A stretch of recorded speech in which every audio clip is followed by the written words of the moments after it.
town's bargaining. And afterward, the board will return to open session. Thank you. Is there a second? Yes. Barney, you're going to have to be the seconder. Yeah, can you hear me? Yes, we can. I second it. And you Okay. guys are a little faint in terms of me hearing you. Okay, well, we're going to be going upstairs in a minute, so. So this is a roll call vote. Arnold, I. Reed, aye. Snell, aye. All right, so we're going to go off to our executive session. We should be back around 7. And will you just connect me up there, I guess, or Yeah, you want me to call in or? I'll call you unless you want to be on video. No, I don't need to be on video. Okay, Well, I like your shirt, Barney. Shows Thank work you, in yeah. Boston. My playground shirt, absolutely. All right. See ya. okay. Is Barney back? Barney is back. Good evening. We are back in regular session. I am going to quickly read the agenda. Sometimes we take things out of order. I'm going to try to stay on schedule tonight.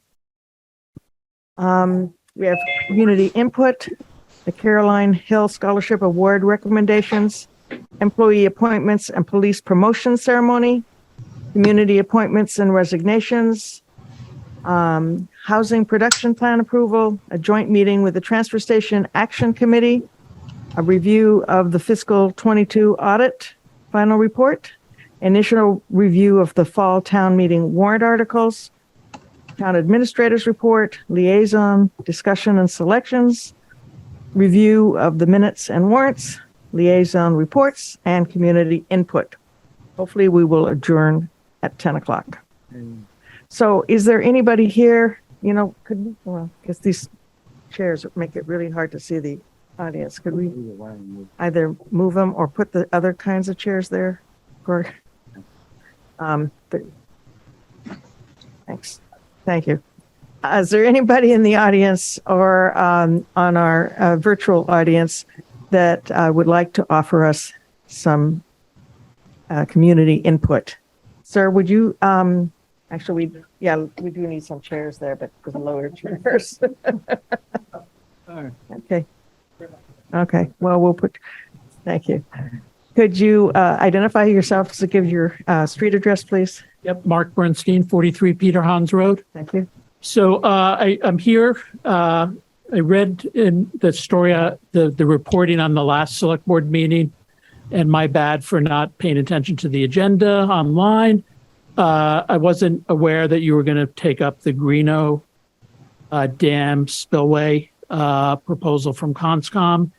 And at that meeting, there wasn't anybody from the town who was opposed to it present. And there is a set of about 4 or 5 homeowners that are abutters to the back end of the Maple Street part of the dam. So the Greeno Dam goes through the Greeno land, and then it goes to under the it goes through under the culvert. Essentially, the water flows the other way to what people call the Maple Street Duck Pond, and then our homes are at the back of that. There's the beaver deceiver was put in a couple years ago. A beaver dam was removed, beaver deceiver was put in. That helped for a little while, as long as the town was clearing. It's a very complicated arrangement. It hasn't been managed as well as it should. And in this last storm, it backed up until a couple residents just went and cleared the debris from the culvert, allow it to flow the way it's supposed to. And then within 24 hours, I had a standing water in my yard for almost 2 weeks. So eventually it will kill all the trees there if this continues. So our concern is if you now raise the level of the whole system by putting in the stop logs or the slats at the Greeno Dam, which, by the way, is to my understanding, was not part of the original plan that was approved by the state in their review for endangered species. This is a revision to that they haven't seen, I understand, I could be wrong, that will cause the water well, it's intended to raise the level. So when it rains, we'll have even more problems because it's just not practical to have DPW go out there, monitor when it might rain, be heavy rain, and lift these slats, have the water go down. They have to do it early enough for the water to go down enough, predict how much, so what still won't cause a problem. They haven't been doing it, to be honest, recently with the Maple Street culvert. They're supposed to do that and they haven't. So this is just going to compound the problem. So I'm hoping before you take this up again for a decision that the residents that are abutting will be able to give a presentation to clarify our concerns. And also I would request of the select board and the conservation committee that they review whether they have the proper approvals from the state, because I believe this is a revision to the plan that was approved by the endangered species preservation. And it really needs to go back through that process. And I don't think it would get approved because the water level will be going up and down considerably, which will not be good for species in the area. Thank you. Okay, thanks. Thank you. We'll let you know. We'll try to, are you signed up for the agendas? Because you can sign up with the town clerk Yeah. to get notified. I'm not sure. We've worked with Ryan, Okay. but I haven't talked to the town clerk, but I will. Where did we leave things with Tom? We'll have to talk about that offline.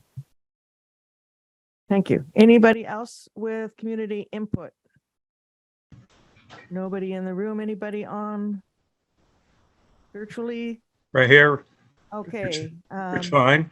It's fine. Would you Yes. identify yourself and give us your address, please?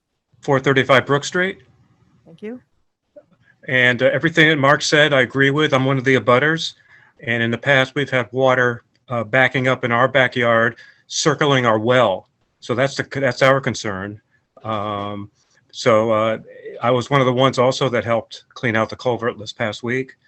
And I agree with everything that Mark said. So ditto on that. Okay, thank you. Yep, thank you. Okay, any other comment? Seeing none, I'm going to go to our next agenda item, which is the Carlisle Hill Scholarship Award recommendations. I do have one quick question. Ryan, in the past, it seems to me we've withheld the names of the recipients until they could get the letter from the committee itself so that they, we wouldn't, like spoiler alert. How can we handle that tonight? So it's a bit of a chicken and egg because you have Yeah. to approve them for us to. Yeah, The packets are public documents. Yeah, Yeah. right, it's public. okay, well, I guess we'll just have to let Ready to that send it go. to them though. Yeah, all right. So is there somebody here to make a presentation, or are you going to do that? So this Am I right? packet includes a recommendation from the Carlisle Scholarship Committee, recommending their allocations for 2023 in the Carlisle Hill Scholarships. There's 5 applicants living in Carlisle, 3 of whom are current college students, and the 2 remaining are CCHS graduates. Or graduates. You're right. Graduates, yep. So with 2 years of scholarship funds available, because this has been a break for a year, right? The committee is recommending an even allocation of 10,000 to Remy Bailey, Marjorie Haddad, Gabrielle Shee, Elizabeth Walsh, and Ariana Mustafi. That's not 10,000 each. It's No, it's, 2,000 per, yeah. yes. Okay, do I have a motion? So moved. Okay, I second motion. we have a remote member, so we have to do a roll call vote. Arnold, I. Odell, I. Reed, aye. Snell, aye. Thank you and congratulations. Okay. Employee appointments and police promotion ceremony. Oh, By the way, congratulations to all the students. yes, Would you like me to bring them in? yes, please do. Want to handle Stephen Haddad first, Madam Chair, and then we'll get to the officers. Okay, could you, do you have the? No. You want me to make a motion? Yes, please. I move that we appoint Stephen Haddad to serve as the new Council on Aging and Human Services van driver, subject to a pre-employment physical exam and background check. Thank you. Is there a second? Second, Any discussion? All right, it's a roll call vote. Arnold, I. Modell, I. Reed, aye. Snell, aye. Thank you. All right. Good evening. Good evening. Just had a quiet a noise complaint out there for everyone. It's all right. We can put up with it. This is important. It's a good noise. It's a very exciting day for the police department for our promotional little ceremony here. You have to really speak in, it's a real directional mic. Yeah, we can do that. Oh. Love it with that.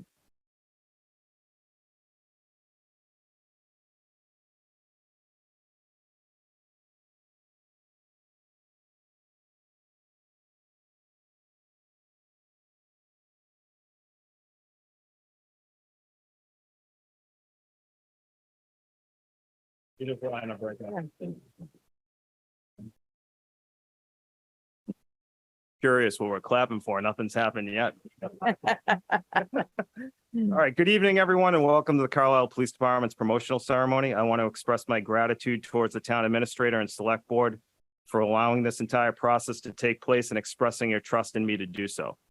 Additionally, I would like to thank those that partook in the oral board interviews, select board members Reed and Arnold, Town Administrator McLean, Assistant Town Administrator Thomas, and community participant Ann James. As we know, the police department went through an extensive promotional process. The process consisted of an assessment center, followed by an oral board interview. Each candidate evaluated by a third party for the assessment and further assessed by the members who made up the interview panel. The promotional process was competitive, but demonstrated the high quality and caliber of police officers that exist in this town. Getting to know the department over the last 2 months has been exciting. However, if anything has taught me about this process, Carlisle has a fantastic group of professional police officers who have an extreme passion for the job and, most importantly, the community. Every officer in this process performed extremely well. First up for the promotions, we have Deputy Chief. This is the first promotion to Deputy Chief in the history of the Carlisle Police Department. This newly created title was developed to help create a partnership with the chief to hone in on a greater leadership role and assist me in planning and organizing our department as we grow and move forward. Sergeant Andrew Booth began his law enforcement career with the Carlisle Police Department in September of 2002. He has ascended through the ranks to inspector, working in detectives, and then to sergeant. Sergeant Booth oversees patrol functions, accreditation, firearms licensing, CJIS, and is our liaison to post, among other additional duties. He attended the University of New Haven, where he received a bachelor's degree in criminal justice and participated at the 7th MPOC Reading Police Academy. Should also be noted, which I was surprised to hear as well, that Sergeant Booth is an Eagle Scout.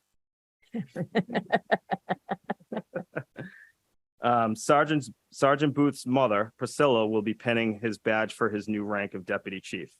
If Sergeant Booth's mother would come forward. 1 second. Chief. Wait, we have to appoint him first. Oh, sorry. Jumping the gun. Move to appoint and promote Andrew Booth to Deputy Police Chief position for the town of Carlisle, subject to successful salary negotiations. I second the motion. This is a roll call vote. Barney, you're up. She's on mute. I was muted because a boat was going by. Very appreciatively, Arnold, I. As for me, Modell, I. Reed, aye. Snell, aye. Okay, Sergeant Booth's mother, Priscilla, will be pinning his badge for his new rank of deputy chief.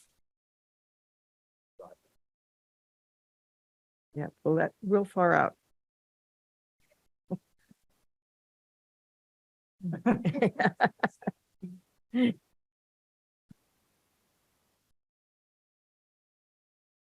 Up, Andrew. Smile, Andrew.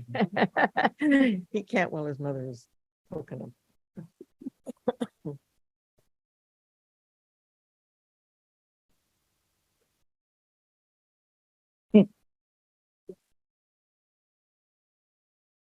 There you go.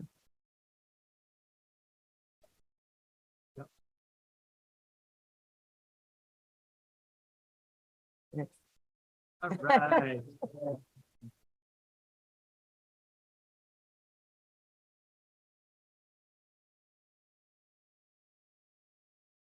Okay, we have another motion to make. First, we have Andrew, Chief, and we'll talk about Yeah, that's true. Okay, now on to the promotions for sergeant. Officer Chris Agorian began his law enforcement career with the Carlisle Police Department in March of 2012. He has worked extensively in taking on leadership roles at the department. He is one of our qualified firearms instructor and a certified field training officer who trains and evaluates new officers when they come to the department. He received his master's degree in criminal justice and attended the Lowell Police Academy in 2011. Should also be noted that he was a member of the Massachusetts Army National Guard. Next, Detective Baxter. Detective Baxter began her law enforcement career with the Carlisle Police Department in 2020. Before the Carlisle Police Department, Detective Baxter was a member of the Nashua, New Hampshire Police Department, where she ascended through the ranks from officer to detective to sergeant to lieutenant and finished her time out there as a captain. Detective Baxter has an extensive amount of experience in leadership and policing. She is the recipient of a bachelor's degree from the University of Idaho, a graduate of the MPTOC first MPOC Boylston Academy in 1998, and the recipient of the Medal of Valor for Bravery in Nashua in 2003, as well as the New Hampshire Congressional Law Enforcement Award in 2003. It should be noted that Detective Baxter will be the first female sergeant in the history of the Carlisle Police Department. Officer Agorian and Detective Baxter, please step forward. And you want to do it? Okay. Travis, you want to do the honors on this one? Sure. I move to appoint and promote Carrie Baxter and Chris Agorian to the police sergeant positions in the town of Carlisle Police Department. Second. Is there any discussion? We have a roll call vote. Arnold, I. Modell, I. Reed, aye. Snell, aye. Congratulations. Officer Agorian's uncle Chris will be penning his badge for his new rank of sergeant, and Detective Baxter's wife Sue will be penning her badge for a new rank of sergeant as well.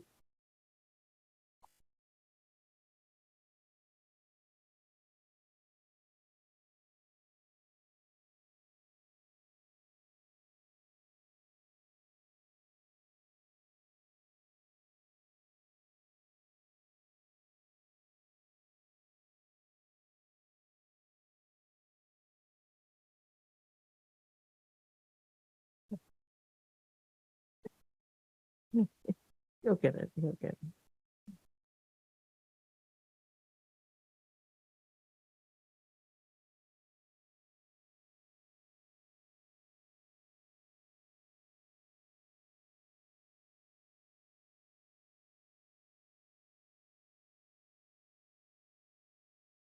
This concludes our promotional ceremony, but I just wanted to take a moment to acknowledge all the police officers in the room and thank you for coming out for their support, especially the officers of our own department. It means a lot coming out and supporting the new promotions within the department. Thank you very much. Thank you.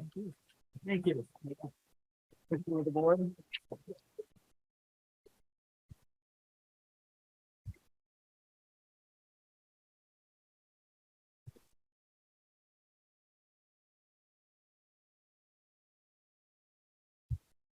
Line up here without tripping.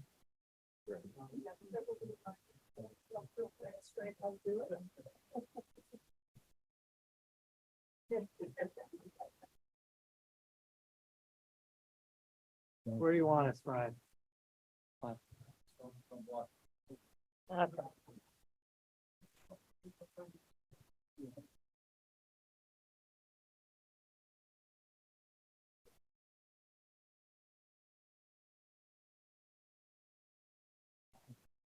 What's the pro doing?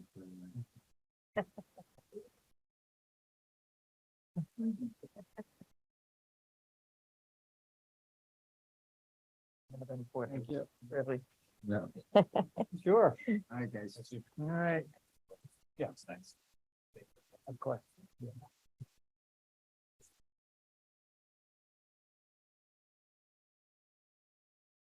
I wish all of our meetings could be this much fun. Yes. Great. Thank you for Yes. coming, everyone. Wow.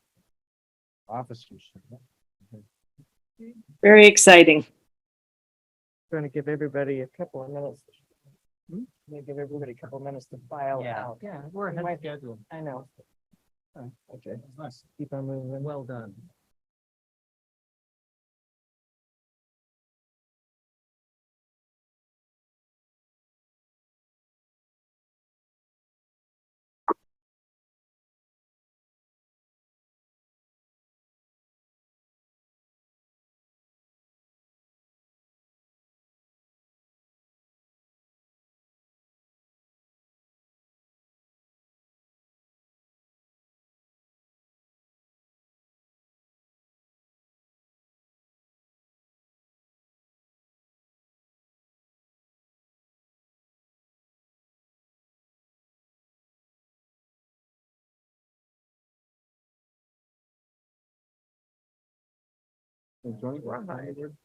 Yes, but not right this minute. We're going to do the community.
Okay. Amazing how fast every other Tuesday got. Yes. My wife said to me, select board took something. Here it is. Here it is, yeah. All right. Hello, Julie. Julie, come on down. Want to close the door, maybe? Yes. You did, Associate Planning Board is just as. yeah. Oh, that's better shoes. Yeah, but I'd rather do that than make them shush. So, because they're having a good time out there. No, Like the earrings, very stylish. Yes. It matches the dress. okay. She and I have a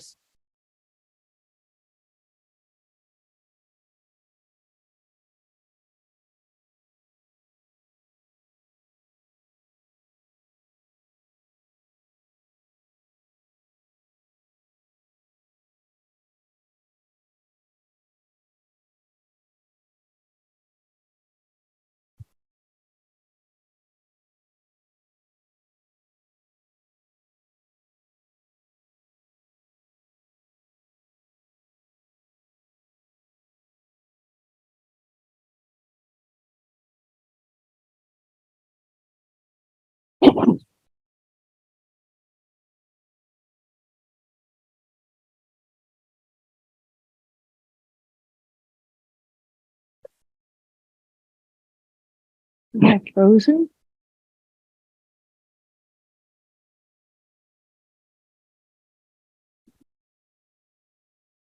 No, I can't hear anybody.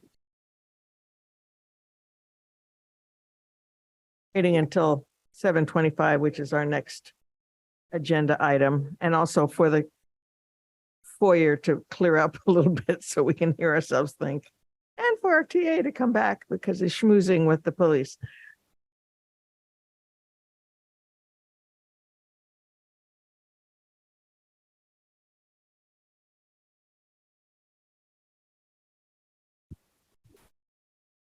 Okay, it's okay. This will be fine. All right, we have some appointments and resignations. First of the town council. Ryan, want to give us a little background on that? Yeah, so this is a annual appointment for the board's consideration, recommending to the board that we approve current town council Myers and Harrington LLP for another year of service to the town. The only change to the current structure of the fee agreement would be removing the retainer and moving to an hourly cost for town council services. So in our analysis, we believe that we are paying for services outside of the retainer and then not hitting the retainer for the general counsel, even while accessing as much as we need for town council. So we do believe that the fee structure would be more appropriate that way for the coming year. We can try it. If it doesn't work, go back the other way, right? Okay. Can I have a motion to that effect, please? I move to appoint Myers and Harrington, Yes, mine. Myers Yeah. and Harrington LLP to provide legal services as town council for fiscal year 2024. Second. Okay, any discussion? Yep. Okay, So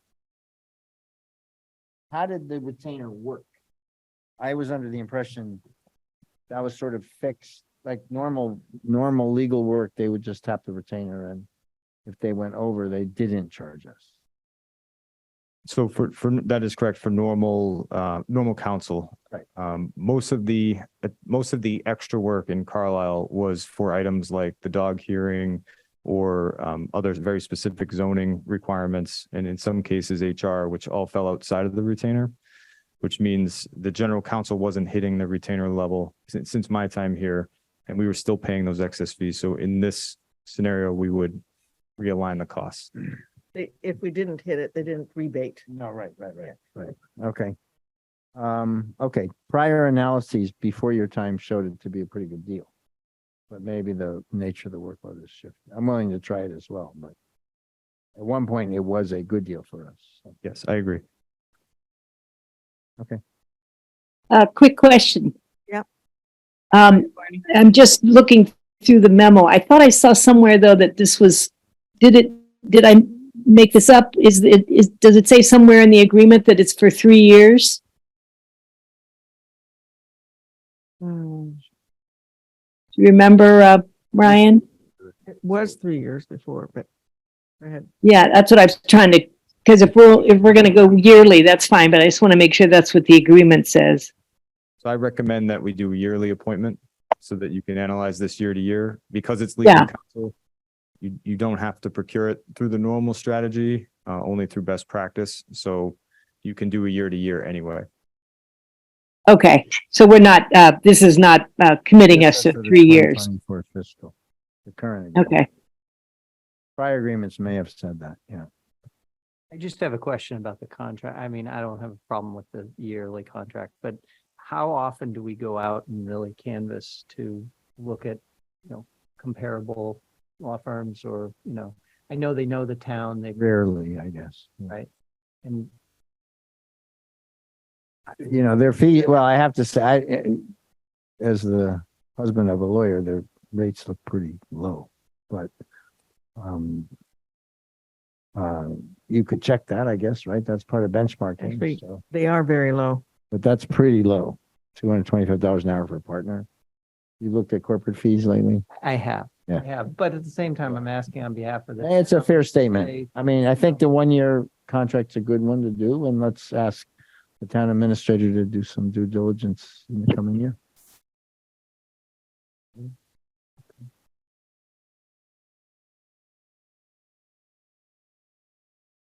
Okay, any other questions or comments? All right, it's a roll call vote. Arnold, I. Well, Reed, aye. Snell, I. Great. Would the planning board like to call themselves to order? you don't want to do the other, is that it? Or there's some No. resignations and? Sorry. I was just scrolling down my packet after the thing that was this. No, that actually says planning board's next. So let's do it. Great.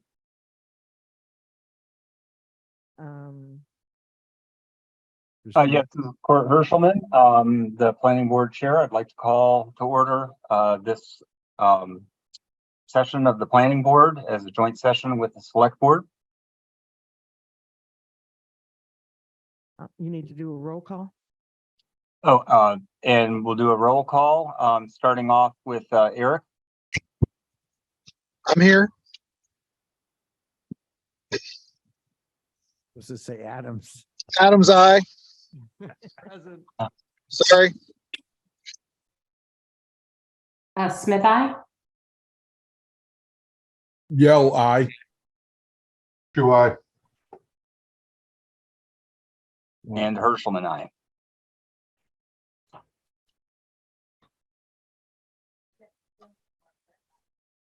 Okay, Okay, cool. excellent.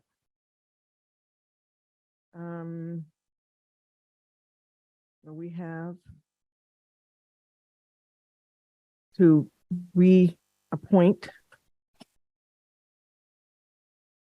the two associate members. Can I have that motion, please? By us or by them? It's by us.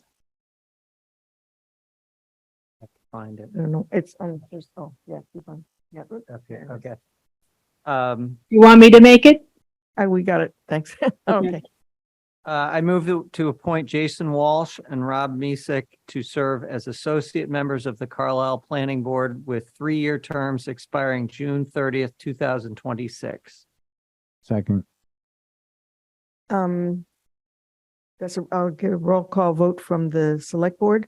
I just want to explain, these are our appointments because they're not elected. Planning board, 1 second. Arnold, I. Model I. Reed, aye. Did you Okay. second? Planning board. 1 second, please. Okay, sorry, we're supposed to wait.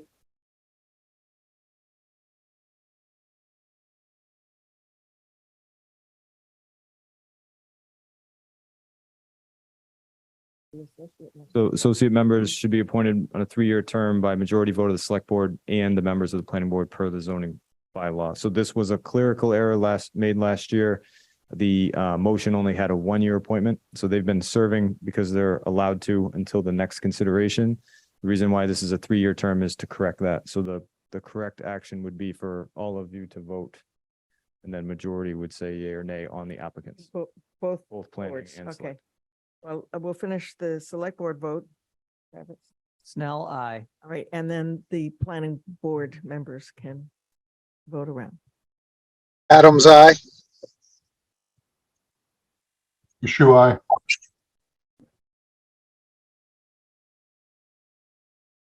Herschelman, I. Smith, aye. Yell eye.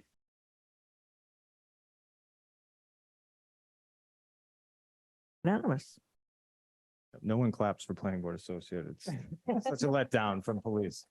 Julie did. Bravo. Sorry, Eric? No, yeah.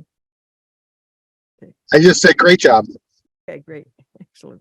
You're gonna continue with us until we get to that? All right, excellent. We have one more thing on our appointments. Kate, doesn't the planning board have to adjourn? No, they're gonna stay for one more item. Oh, okay, sorry.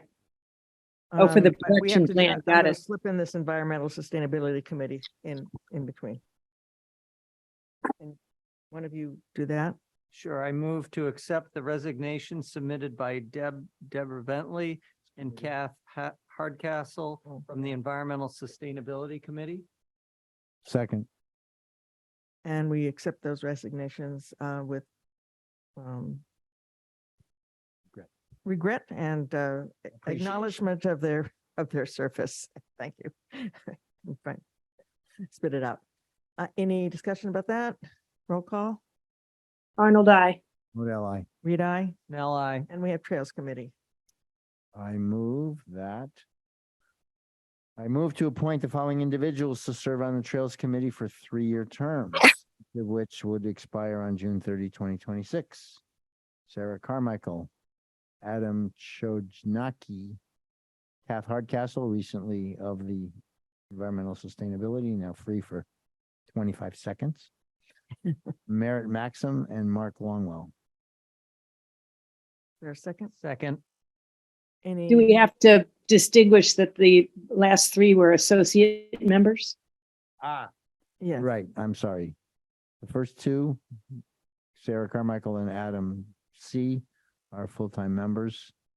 And Kath Hardcastle, Merritt Maxim, and Mark Longwell are associate members. Excellent. Thank you, Barney. And that was seconded. Any further discussion? All those, roll call? Arnold, I. Modell, I. Reed, aye. Snell, I. Excellent. Thank you. Next thing on the agenda is the housing production plan approval. Julie, you want to join us and give us a little background? Sure. Hi, thank you all for having me and for putting this on your agenda tonight. So on July 17th, the planning board voted 4-1 to adopt the housing production plan. The version of the plan they adopted is the version that was posted on the website that was sent around in June to both boards. So it should have been the latest version that you all had a link to.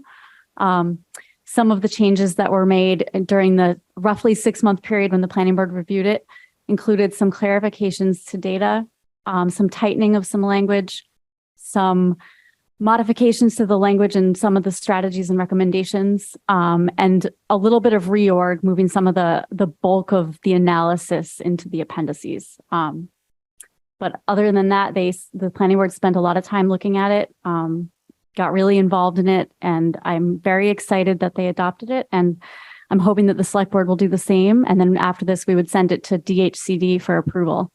And then get going on some of these housing strategies. So in your motion, if you decide to make a motion tonight, you need to use the term adopt, not approve. Right. Thank you. That's great. Okay. There's the motion. Motion is 6. Here. I move to approve the No, Carlisle. adopt. Oh, sorry. Sorry. My listening ears. Yeah. Okay. I move to adopt the Carlisle Housing Production Plan final draft. Does that mean it's now final? Yes, that's Okay. the version. Prepared by the Metropolitan Area Planning Council, or MAPC. Thank you. Is there a second? Second. Is there any discussion? I was just curious as to there, on the planning board, is there a brief description of, it was obviously unanimous, but No, it was not a. it was not unanimous. It was So 4 to was 1. there a discussion as to why it wasn't, as far as, is there some objection or? I was just curious, in a summary, not a.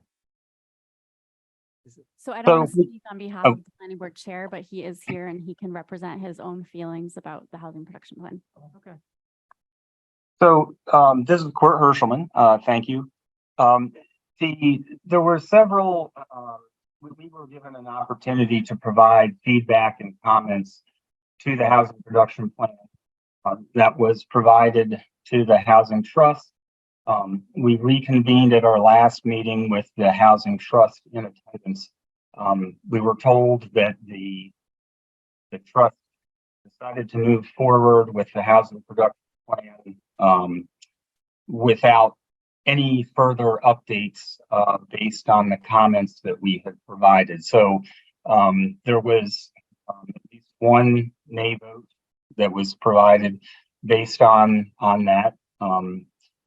There were a number of comments that were provided that revolved around endorsing 40B as a tool for developers to invoke plans to promote housing. There were a number of comments around using town land to support development, and a number of comments on recommendation number 6, which was to start a loan program for first-time home buyers. And so those were the key areas that most of the objections focused around. Thank you. It's just helpful to understand different points of view here. Okay. Well, I'd like to say something. This is Peter Yell, I actually did not attend the July 17th planning board as I had business travel and was occupied with business activity at that time. And the court's, to court summary, it is unfortunate that the feedback that was provided is, not reflected in the housing production plan. And I'm going to specifically call out and ask, why does the select board endorse or feel like it's appropriate to endorse giving away public land at little to no cost? I can understand exploring a partnership with a business development or with a person to go into business development or to explore that.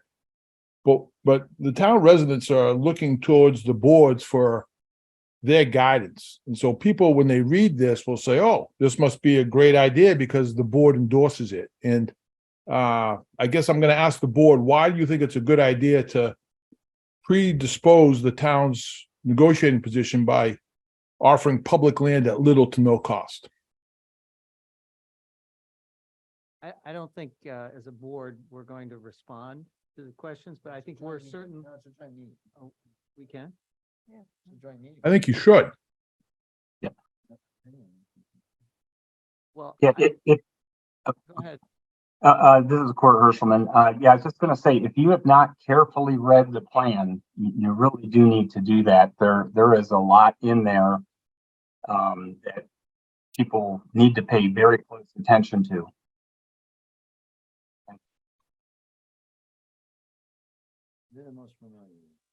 I am, but I'm going to be recusing myself from the vote. You respond to the criticism. You're more qualified. Okay. Well, first of all, none of the items in the plan are directives. They're things to consider for the town down the line. So we didn't want to, the Housing Trust did not want to foreclose ideas by taking them out before we even had a chance to look at them. That was one of the reasons that some of those things were not addressed. As to endorsing various things, none of these are endorsements.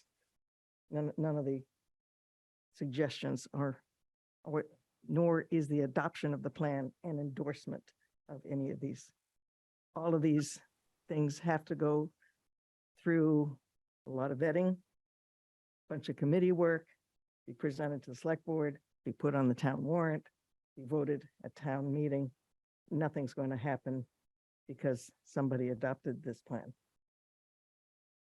So that's- I guess, Kate, I'd question that when you say if the board is going to adopt it, how that in of itself is not an endorsement. Otherwise, what's the value of adopting it? If you're not, So it would be an adoption of a plan that outlines strategies for the town to explore and vet through. yeah, Julie, that question was to Kate.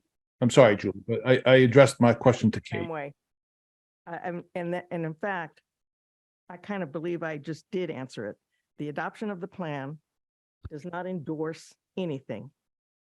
Yeah, you're a public official, elected. People are expecting you to put forth, ideas. And so you're putting forth this idea that it's, divvying out public land at little to no cost is of a good opinion by the Board of Select, by the Select Board. So the Select Board, by adopting this, is saying, you know what? We could give public land away for affordable housing because we think we're adopting this plan. That's how people are going to view this. And I guess I don't understand why you consider that adoption to not be an endorsement. I'll argue this. I don't agree with it myself, so I'll let it go. You guys can. I just think that's. I think it's a folly. So it's unfortunate. From my standpoint, what I'm interested in is making sure that we've had public input on it, that it has been reviewed, and that, and as long as we've had a public process, it sounds like the planning board, who is, duly elected by the citizens here, have determined that this is a good plan. So, they've obviously they're the experts, or at least they're tasked with this type of expertise. And, I've As reviewed well it. as the town planner, I might add. Yeah, And I haven't reviewed it as extensively. So on a lot of these things, I have to rely on the boards who come to us and we've asked for their expertise. And so, I agree with that. so, I mean, as long as there's been a public process and it's been, you know, open and fair, I think that, you know, this is a good starting point. You know, the only question is, I mean, I don't want to just rubber stamp it. I mean, but at the same time, I would like to know, what is the urgency of this? You want to get this in and adopted so that you can continue moving forward? Can you speak to that? Yes. Yes. You, Kate. Well, we're sort of well, we're not hamstrung because honestly, we could do any of these things, plan or no plan. We just think it's better vis-a-vis the state if we have a plan. It helps bolster our argument that development of affordable housing is extremely difficult in this town for all kinds of reasons. It also complies with a lot of the, you know, things that the state is looking for in a plan. So some of the things were put in there to comply with that. And we just think it's important for the town to be in good faith about this whole, about housing. So, Well- and it also did help us think about ideas that we hadn't thought of on our own.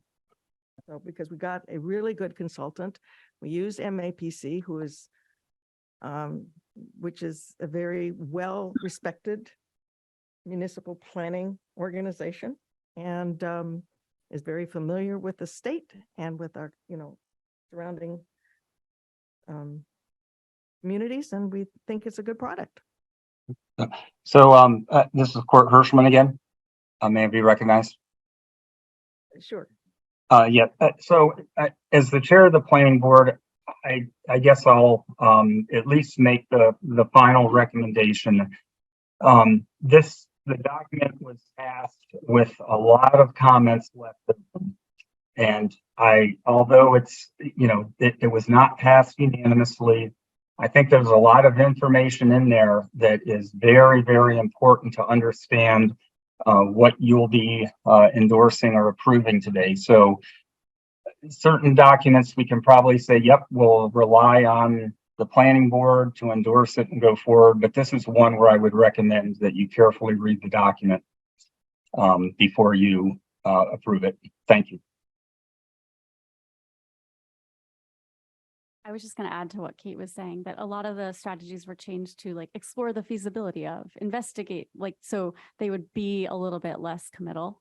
And this is the fourth housing production plan that I worked on in my career in Massachusetts. I worked on housing plans in New Jersey for a while as well. I don't find any of the things that are in this plan to be like, I don't want to say they're not unique, but they're not shocking. They're not out of the ordinary. There's a mix of hard and soft measures. There's a mix of strategies for the planning board and the town, and there's a mix of strategies for the housing trust that's pretty balanced and pretty standard. I would say it's pretty normal plan. I think references to 40B and a housing production plan are essential in the state of Massachusetts since the legislation's intertwined. With regards to that, the state is allowing us to say that the town is open to using 40B as a permitting tool, not, you know, pinning us down to, you know, necessitating the town to use 40B as a permitting tool, but that we're open to it. It is the predominant tool in Massachusetts for creating capital A deed restricted affordable housing in the state. So going forward with a plan without something like that stated somewhere would be highly unusual. And so I do think, you know, if you want to take the time to read it and you have questions, that's totally fine. In terms of urgency, I don't personally feel any. I know there's a lot of people that have been involved in this process for a really long time. Since January 2022, there was a housing production plan committee. They spent over a year doing public vetting, and then the housing trust took it over, and they've spent a lot of time looking at it, having meetings about it, discussing it. And then the planning board has taken the better part of 6 months going through each section and kind of looking at it closely. So from that perspective, I feel like there's been a lot of public vetting. But like I said, you know, I personally don't feel any urgency. These strategies, we can start working on them with or without the plan. Like Kate said, it is helpful to say we're working on these because we have a plan and these are town priorities. But if that needs to come at some future point, then, you know, that's your decision. So. Yeah. Madam, does Peter Yell like to speak one more time? So Travis, you were a part of the zoning board of appeals, and I'm sure you're pretty familiar with the 40B that happened over off, was it Monument Road or River Road?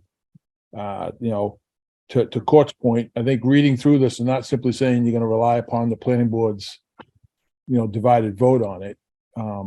I just don't understand why we would predispose giving away public land at little to no cost. And I'm perfectly fine with, like Julie said, is, you know, the language is soft and hard in certain spots and you can negotiate, but you know, you tell the developer, we're going to give you free land.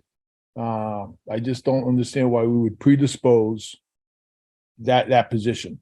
And, that's my final comment. Select Board, this is Eric Adams. I just want to, if I could have a minute.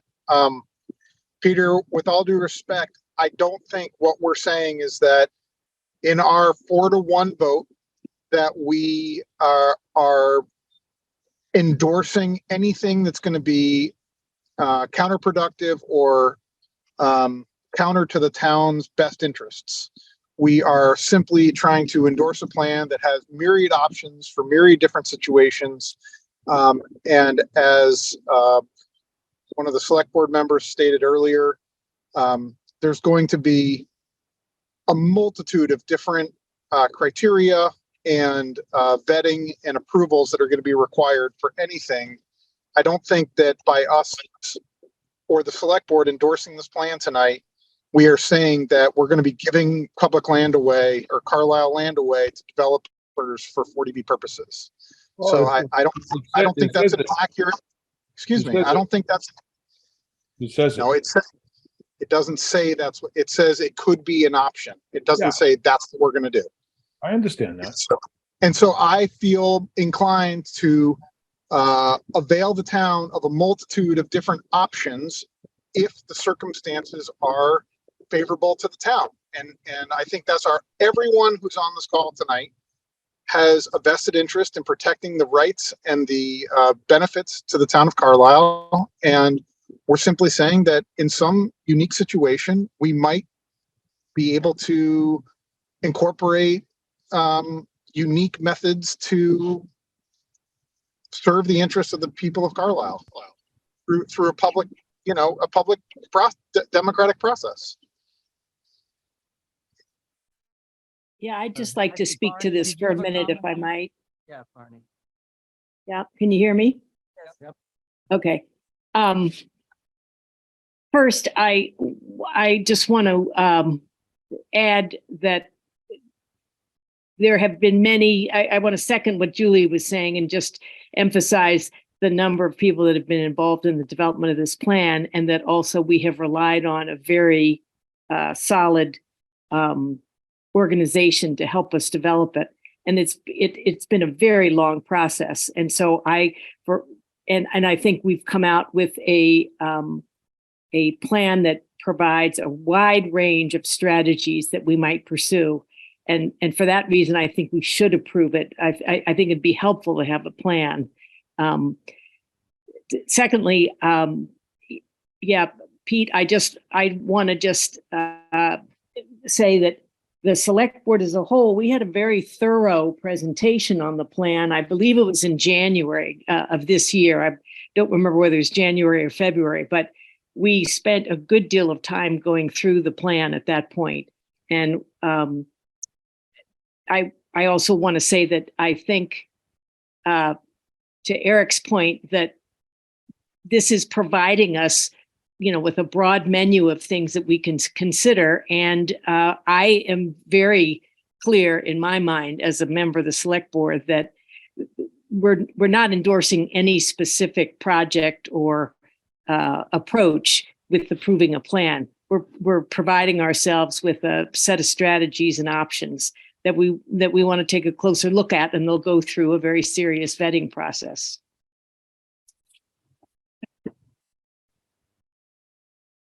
Any other comments?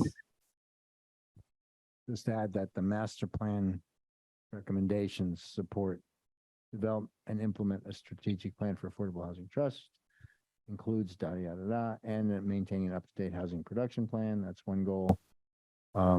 explore strategies to promote housing diversity, et cetera, et cetera. Explore strategies to promote housing affordability. Consider other opportunities to produce housing as outlined in the housing production plan. So to support what you've been saying, it's not do this, do that. It's not prescriptive rather than, directive as to explore possibilities. So I think the prevailing opinion that we're hearing is it's a useful roadmap to begin that journey. It's not an endpoint. And I support it. All right, we have a motion on the floor and it has been seconded. Any further discussion? Can we do a roll call vote? Arnold, I. Odell, I. Reed abstain? And I'm abstaining since I'm the chair of the Housing Trust, which is sort of bringing you this, so I think would be. Well,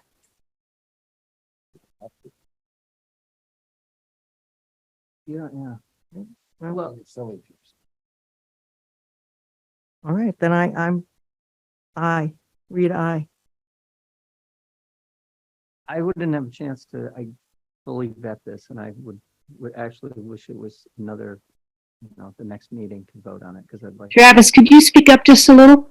I was saying on my own account, I didn't have a chance to thoroughly read through the extent I wanted to, and that falls on me. I should have done a more thorough job. But this discussion's brought up some questions I have, and I just would love to read it. But if I have to make the motion now, I would abstain because I don't have enough information. But so You've had it since October. I have, but I hadn't focused on it. So. If Okay. you're voting in favor, I'm going to abstain. Well, I'll vote in favor.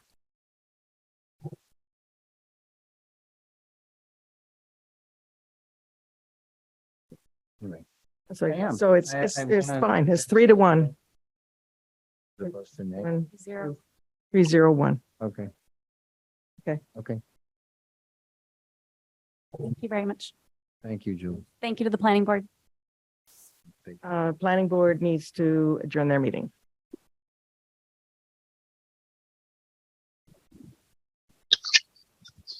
Make a motion that we adjourn. Second. Adams, I. Sure. Hirschman, aye. Smith, aye. Okay. Yeah. Oh, sorry, Pete. Motion passes. Thank you. Cool. Right, it's now 7:55 and we have the joint meeting with the Transfer Station Action Committee.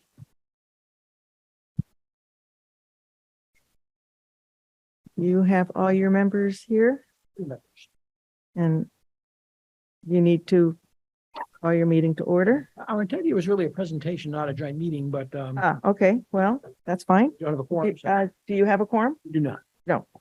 Ryan, could you bring up the PowerPoint presentation? Again, you got to get real close to the mic. Okay. Can we get the screen? Mind if I tip the screen? Yep. Because we're gonna read stuff. It's hard to see.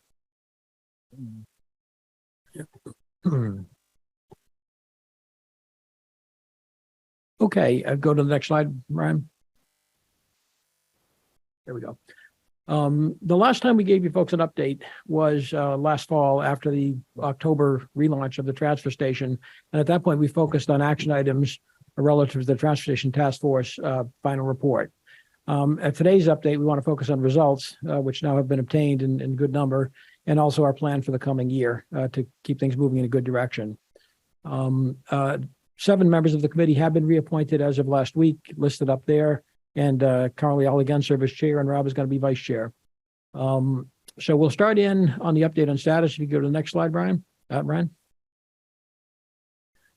Okay, so the bottom part of that slide lists the action items we described last time, just the list of the transportation task force things, the signage, the education, and so on.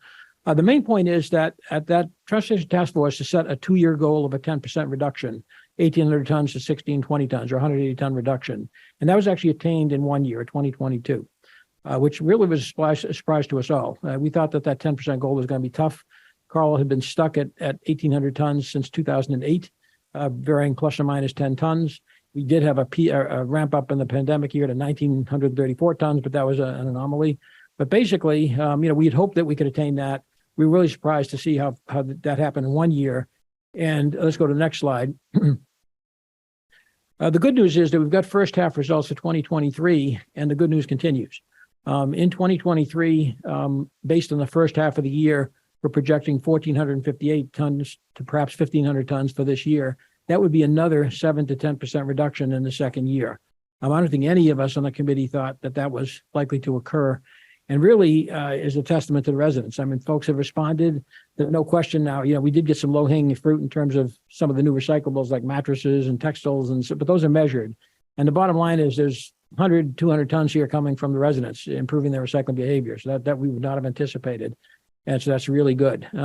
Carl has, with the 2022 results, we've moved down 3 categories on that state colored chart from the red with the black dot we used to have. And based on 2023, if we do in fact come in under 1,500 tons, we're going to be very close to moving into the yellow category. Yellow, and honestly, as opposed to the other 10 or so towns, which are getting greens and yellows, but are not counting their commercial trash. So really good results so far. And let's flip to the next slide.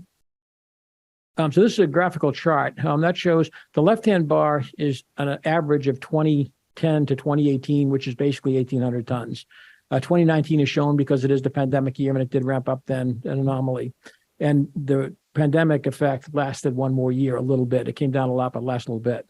But our goal was the black line. We hit it in 2022. And in 2023, we're certainly going to be 100, 150 tons below that, which is really good news.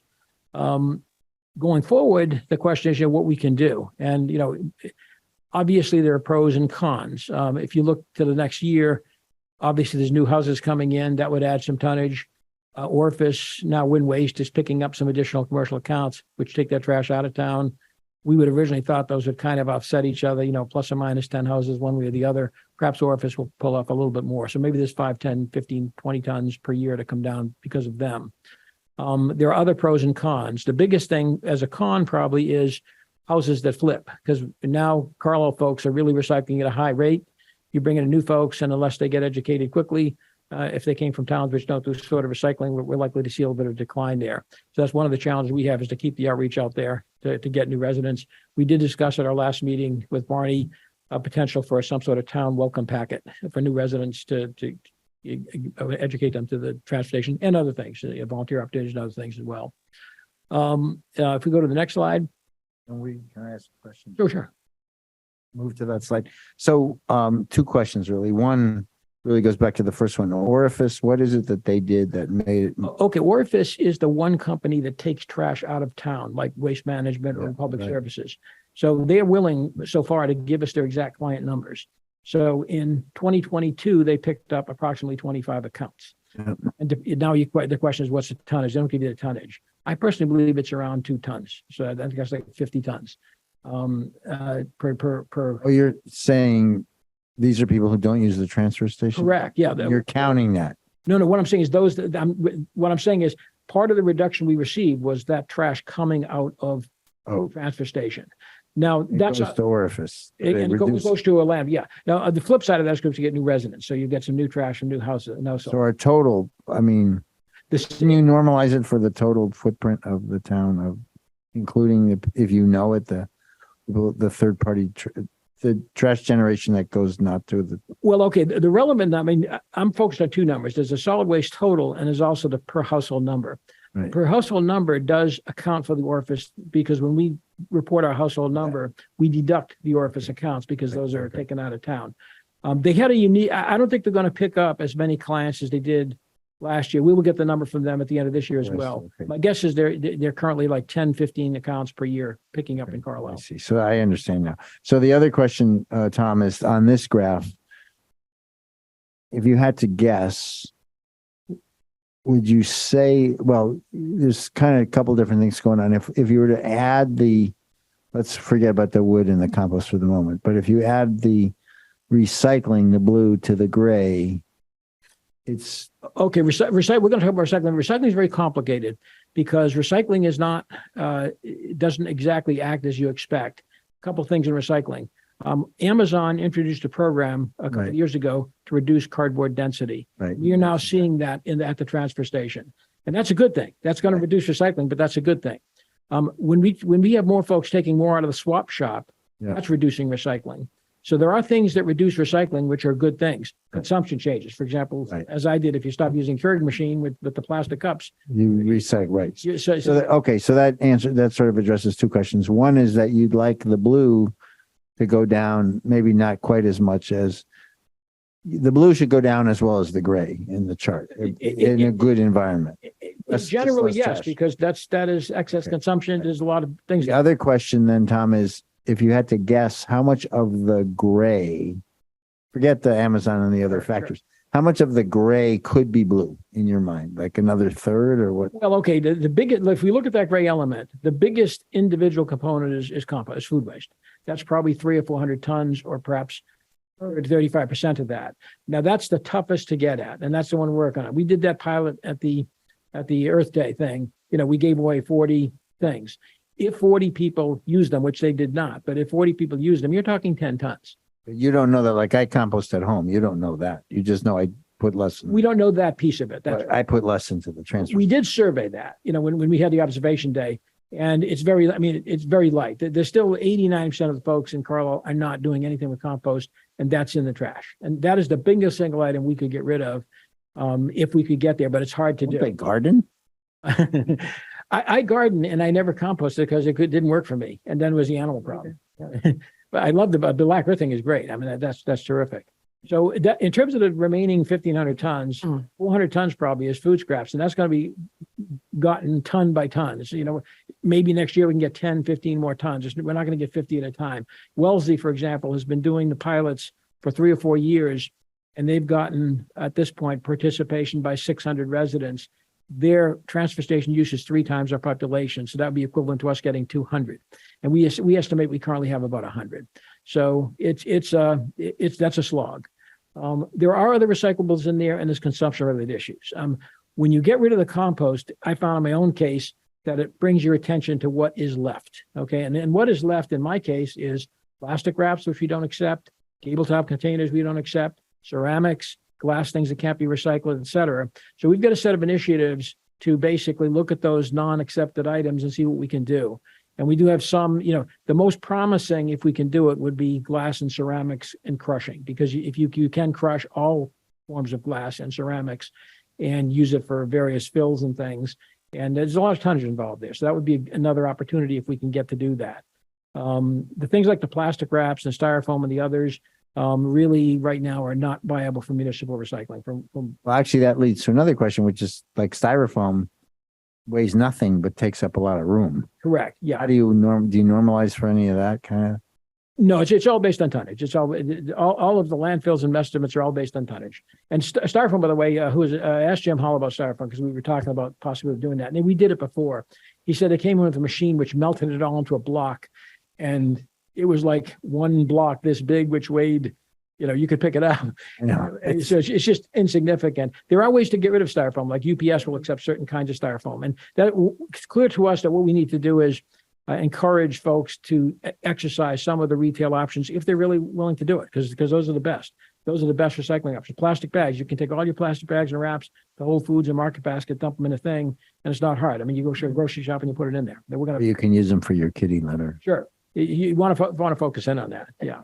But recycling is complicated because ideally all this stuff would go down and you'd be generating less. And of course, now recycling is costing us more money too. We used to get good revenue from that, so you didn't mind as much the cardboard, but that's better. So there are other pros and cons, as I said. But going forward, we project that each additional ton is going to get harder to get. We're going to be fighting now for 10 tons, 5 tons, not getting 20 and 50 tons. I'd love to be pleasantly surprised again, and we'll see another 100-ton reduction next year. Certainly not expecting it. If we could flip to the next slide. We kind of covered the recycling. The recycling went down. Several things going on there. Amazon is clearly making some headway with the packaging and cardboard. No question about that. And there are some other initiatives. Some other companies are doing things as well to try and reduce packaging. That's all good stuff, and will reduce recycling. Based on the reduction in C&D, which was precipitous the last couple of years, I believe there is less commercial activity at the transfer station. We don't have, strong data to validate that. But if you ever had like a dumpster at your house from a construction person, that's not just housing C&D, that's housing their regular trash. typically the guys I have would have 3 or 4 bags of, contracted bags of just regular trash along with sheetrock and this other stuff. So if they're not bringing their C and D there, they're probably not bringing their other stuff there either. So my sense is there is some less kind of commercial activity going in, and that's benefiting it. And then, reuse as I say, obviously folks, I think a swap shop is definitely moving more goods now, if you will. And that basically takes that out of recycling as well. So there's several things going on there. There's one other artifact of recycling. Historically, the C and D has been counted as recycling. This dates back to 2008. And it really isn't. I mean, only 5% of that's getting recycled. So we're gonna come up with some new metrics to basically break out the C and D and get that out of the recycling bar, which doesn't belong there. Okay, if we get to the next slide. Okay, so in terms of 23-24, basically we've got a set of initiatives. We've kind of moved beyond the Transfer Station Task Force final report, and that's really why I want to modify the charge a little bit. And we've got a set of initiatives looking at, again, trying to eke out 10 tons here and there. For example, event planning. We've expanded, we've got someone developing a guide for how to do large events, Old Home Day, church events, whatever, in a environmentally friendly manner. We're actually going to extend that to private events because we basically did a calculation, and like I had a communion event with 25 people. If you take 2,000 households and one private event per year, there's many more event days with that than the Old Home Days. And of course, there you avoid the problem of how do you get the big quantity to the transfer station of your compost and that kind of stuff. So we're going to come up with an event guideline, both for individual events and large events.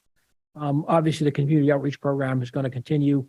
We've been fortunate to be able to get a monthly article in Mosquito right now, and we hope to continue to do that. That's going to be expanded soon to some other venues as well. We have the senior tax worker program at the swap shop, which just started out. The idea there being that we can help sell the goods, if you will. During the observation day, we had a couple great salesmen at the swap shop moving stuff, and the idea is to. Can I ask you a question about that? So one of the things that I guess is frustrating. I personally try, if I have something I think is desirable, I aim for Saturday morning to give it the most, visibility. I see people coming in at 5 with stuff. Like, I want to tell them, like, don't waste your time, right? So where I'm going with this is there any way, if the senior workers are like vetting the swap shop stuff, is there room that you could keep the good stuff for another day, or does it have to get broomed every night? There is some of that going on, and there's intent to have them do that. Currently, the senior worker there is only a couple, there are a few hours a day. So, but our intent is to try and move in that direction. And basically, if something is, quote, saleable. Is your education clear that you shouldn't basically bring stuff in, say after say no. 3? Yeah, I would say no. I don't think we educate. That's a good point. I mean, I would recommend to people, because a lot of people just don't know. Well, on the other hand, when you're cleaning and doing, gathering all this stuff, because I've been guilty of this, it's because all day I've been, organizing the garage or whatever. And then at the end, once it's all organized, then you pile it in the car and you go to the But you're swap doing shop, nothing and for it's- swap shop. My point is that, not to lecture you, Kate, but you should hold it back till the next cycle and then bring it like That's in the morning. We don't educate I that. find it very frustrating. I see people bring something like, you don't realize you might as well just throw it right in the trash. No, that's great. Definitely a good idea. So basically the set of individual things there, but again, each of those is looking at like 5 or 10 tons. We are looking at the new recyclables. We're going to look at glass crushing again. So bunch of things going on there. Next slide, please, Ryan. So in terms of the charge, and did you get my email today, Brian, with that'd be better. Let's bring that one up. Okay. I have a slide which shows the current charge and the proposed new charge and the changes. Yeah. So let's bring that one up. Basically, in terms of the charge, is really a couple small changes. One of which relates to the appropriate role of the DPW and TSAC, which we've discussed with Ryan and Jim. And basically, there we go. Okay, so the top image is the actual charge as adopted by the select board on February 22nd, 2022. So that's the current charge. And below it are the 4 changes that we'd like. If you could slide down to that. So the first change is that the actual charge itself, the second line, that referred to implementation of the Transfer Station Task Force final report, which we now believe we have essentially completed and moved beyond. So we're proposing changing that with the following language. That would be replaced by the Transfer Station Action Committee will continue to identify and implement programs which will reduce solid waste tonnage, provide improved services to the community and which support the efforts of the DPW and operation of transfer stations. So it's really to broaden that and get rid of the transportation task force reference. That's the main change. The three below that are some specific charge changes. Community education has a very small addition, including both individuals and groups. We eliminated the recommendation for additional improvements because these are all recommendation for additional improvements. We added coordination with ESC, which did not exist at the time. And the main one is the fourth one. Basically, it is our belief, and I believe Ryan's in sync with this, that any operational ongoing responsibilities of the town, of the DPW, must be accountable within the DPW, not a volunteer organization. And our role is to support and help with that. That we kind of overstepped that, if you will, during the last couple of years because, for example, DEP filings weren't getting done and we had to step in and do some of those things. But at the end of the day, you cannot rely on volunteer organizations to do that. So our feeling is that needs to be a town responsibility. I will say Jim and Gretchen's only been on board in DPW, I think 2 weeks, I think, or a couple of weeks. And we've noticed a tremendous improvement there. I mean, Jim and Gretchen are doing a terrific job, very responsive. Gretchen already probably has more institutional knowledge than the town has had on DEP filings for the last 20 years. So we're off to a really good start there. But the basic idea is, for example, come January 1, Gretchen and Jim will wake up and realize there are 3 DEP filings due by February 15th, and they'll take on to make sure those happen. Now, on January 2, they may say, I need some help for TSAC to fill out this plan. We'll be happy to help with that, but not on February 14th. And we'll help on February 14th. But basically someone making sure it gets done on time and gets done properly. And because of that, because that hasn't occurred in the last 20 years, Carlisle, the recycling dividends program that started in 2015, 8 years, every surrounding town got the full bore.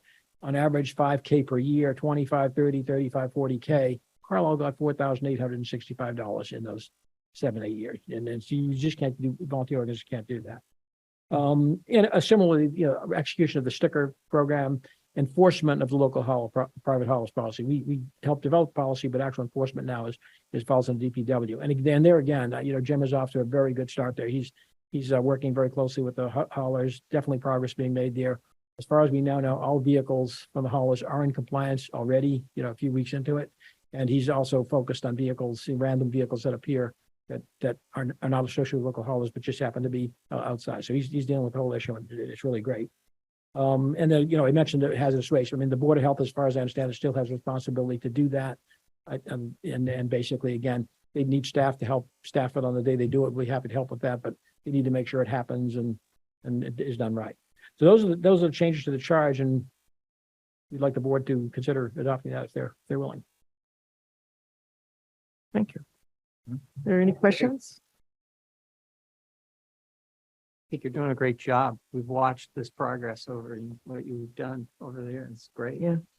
Appreciate it. It's a great committee, and again, the residents have been extremely supportive. It's really heartening to see that. Yeah. You need something in the budget for, sending out flyers, yearly to remind people about, what can and can't, because sometimes I think, people worry that, the rules change like mid-year sometimes, because it used to be you could put styrofoam here and then you couldn't put styrofoam there, and then, The understanding I have That'd be with Ryan helpful. is that the DPW will cover a few $1,000s in expenses like Okay. that in the line items. Used to be done, we had the RDP budget separately, but that's been now wrapped into the DPW, and that's workable for us. That's fine. We've already had a couple instances where we needed to purchase something. We ran out of home composters and said some of those for inventory, and Jim has to channel his inner Gary Davis. Just gets done. yeah. And again, I can't say enough how happy, I mean, the new administration is working out terrific. I mean, it's so extremely responsive. And I say Gretchen's been on board 2 weeks and really has jumped right in, looked at the filings, knows what she's doing. I think you're doing great, you guys. Ryan? I do have one thing. So, TSAC, this board and the public will be seeing a stronger public education campaign about stickers, sticker compliance, and hauler compliance. So the number one liability for our DPW employees is folks who are upset at sticker enforcement, and then hauler enforcement isn't an issue now, but as you've mentioned in the past, it could be. So just a public campaign to tell your neighbors that sticker enforcement is about reducing tonnage, improving the environment and then reducing costs, not badgering people to make sure that they have them. So it sounds like a small issue, but it is a big deal to me and the staff to not have the staff have to enforce that, but for the community to embrace the idea generally. Yeah, it definitely makes sense. Definitely support that. You're finding what are they upset about? That they didn't buy a sticker, or that what's the pain point? One of the pain points is you're taking another vehicle that doesn't have the sticker on it, or you don't want to put the sticker on your car and you forget to bring it to the transfer station. We So shouldn't. it's like you're hassling me. We shouldn't be arbitrating the difference or remembering, because that can create bias issues and other issues in town. It's either you have your sticker or you don't. So you're going to see signage and just. Why don't you recommend that people not actually sticker it, but put it on their dash? Then they can use whichever vehicle is available, right? Well, because We have. we charge, but we do charge extra The $10. fact is no, but I mean, to me, that's kind of a misplaced analysis, right? You use the vehicle that you have available to you. You don't use two vehicles just because nobody's doing double. Like, it's just the wagon's over here and I got to put it in the other car. So what? So I think we should solve the problem that's a problem, which is, are there people who are not getting a sticker? The idea of using the wrong car is a stupid one, in my opinion. We should just make it on a placard or something. Just do something Change simple. it to something you hang on. Yeah, it doesn't, this idea of the license plate is like, it's ridiculous. You should have a sticker for a house. The reason they do it per vehicle is, one of the things I've really been surprised at with trash is what lengths folks will go to save a few bucks on disposing trash inappropriately. I've been shocked at that. I mean, What do you mean, what? what I'm saying is, if someone in another town, That's a different matter. They shouldn't be allowed to. I'm saying if someone in another town has a friend who's willing to loan their placard. See, right now the stickers are tied to your plate, your number. Okay. Right. I've been shocked at how much trash gets imported, exported, moved around. I'm surprised that people are doing that. I'm surprised. And also just, throwing it down on the street. I mean, I was surprised to look at, Really? I was looking at the police and fire. If you ever look at police log, I was shocked. People are leaving trash on the street. See how many times the DPW calls the police to, about some pickup. And when I talked to Garrett, I was shocked. I would have thought in Carlisle, once a year, one police log, there were 3 instances of DPW being called by the police to pick up trash. DEP tells you the same story. People spend a lot of I energy. think residents are doing that, or people are. Everybody does it. Residents, non-residents, family. And you'd be surprised Wow. at how much people go to save. I mean, look at the average income in Carlisle, but to save $25 or $5, it's unbelievable, but it's real. And that's the only problem. If you detach the sticker from the car, will Anyway. someone give it to a family member? And the answer is yes. And how much of that will be? All right. DEP views Carlisle as one of the largest trash importers in the state. Okay. All right. I withdraw my comment. Let me ask you a different one. Hazardous Waste Collection Board of Health. What has to be done what I interpret is move hazmat collection to the responsibility of the DPW? The last I heard, we got an email from the Board of Health saying they're no longer doing it. Right. So they don't care. Okay. Fair enough. Thank you. What, they're too busy? So we're done. Could the board consider the chart change? Is that? Yeah. Sounds good to me. We need to make a motion. I think we need a motion. Okay. Is there one in there? I don't see them. I don't, is there an actual The actual Yeah, charge. see the the new changes. charge There is slide that says Packet, yeah. sacrifice chart? packet. That is the new charge. says Yeah, to approve. I move to approve the revised transfer station action committee charge as presented on 7/25/23. I second the motion. Barney, any discussion? All right. Nope. Roll I'm, call. In that good. case. roll Arnold, call. aye. Model I. Reed, aye. Snell, aye. Excellent. Thank you very much. Thank you, guys.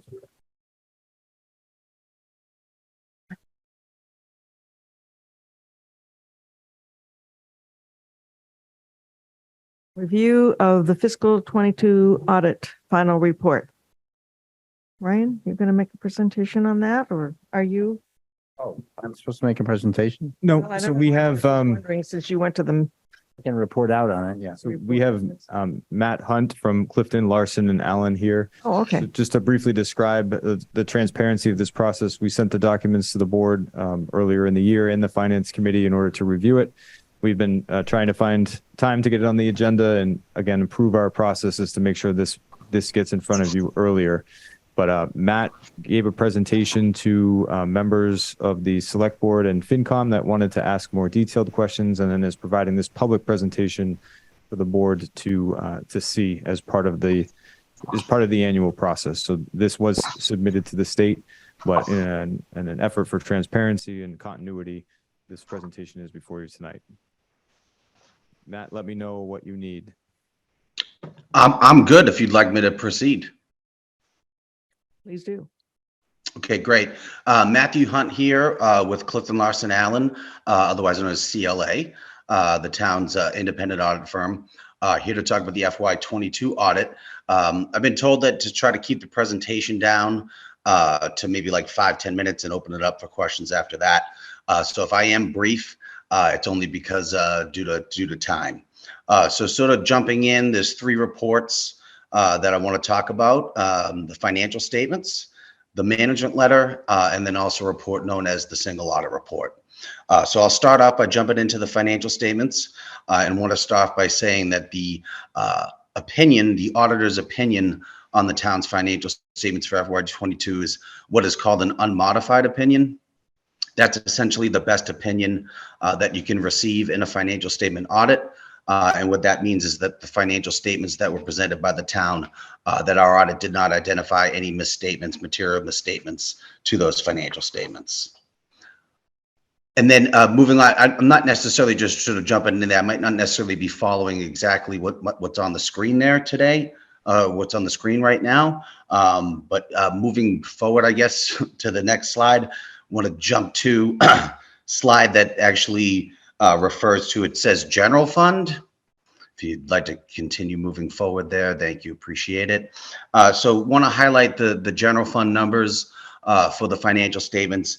Really, that's one of the key areas that your bond rating agency looks at when they look at your financial statements. And obviously it's your primary operating fund. So it's really important to take a look at what the numbers were at the end of the year for FY22. Overall fund balance was about 6.7 million, slight increase from the previous year. But really more importantly than that is I think the piece of the fund balance that's referred to as unassigned fund balance for $5.3 million. That's a number that your bond rating agencies also look at. That's basically, it's not free cash. I know you've heard that terminology. It's not quite free cash. It's a little bit different accounting basis, but that's a really important number. 5.3 million does include your stabilization fund of about 1.2 million. And if you look at those ratios that you see there on your screen, what that is it's a percentage of how much of that unassigned fund balance compared to your annual expenses. The reason why that's a good ratio is it sort of gives you an idea of, okay, if you had a bad year on revenues or for some reason you had unforeseen expenses, sort of gives you an idea of what your reserves are at. So 15.9% is very healthy. And if you look at the trends over the past previous years prior to that, it's been trending upward and upward on that ratio over the past few years. So that's looked upon favorably as well. If you look at the next slide, again, general fund did go up slightly during the fiscal year, but I think what's important to note is if you look at some of those budgetary numbers that you see there on the screen, what you see here is a positive revenue variance of 213,000, a positive expenditure variance of about $2 million. Those are really the important numbers because what that shows is that you're being conservative with budgeting your revenues and your expenses, and you're bringing in surpluses to the general fund. So even though your general fund only went up slightly, you do have to keep in mind your budget is funded largely by, or is funded partly by reserves. So the fact that you actually had an increase in your general fund speaks to those positive results there. Moving forward, a couple of slides possibly, skipping past that one. Can I stop you for a minute just to Sure. for the record? So this, and we'll talk about it at the end, this is a very late in cycle audit. In other words, we're sitting here end of July. We are auditing a year that finished 13 months ago. So just bear in mind, because we just got through a big budgeting process. We did the opposite this year. Like we used free cash. So this is reflecting a 2 years ago thing. So before we pat ourselves on the back too much, just bear that in mind. Okay, so moving forward, for whoever's moving the slides again, appreciate this. Moving forward to one that starts OPEB Trust Fund. Thank you. That's another fund we sort of want to highlight.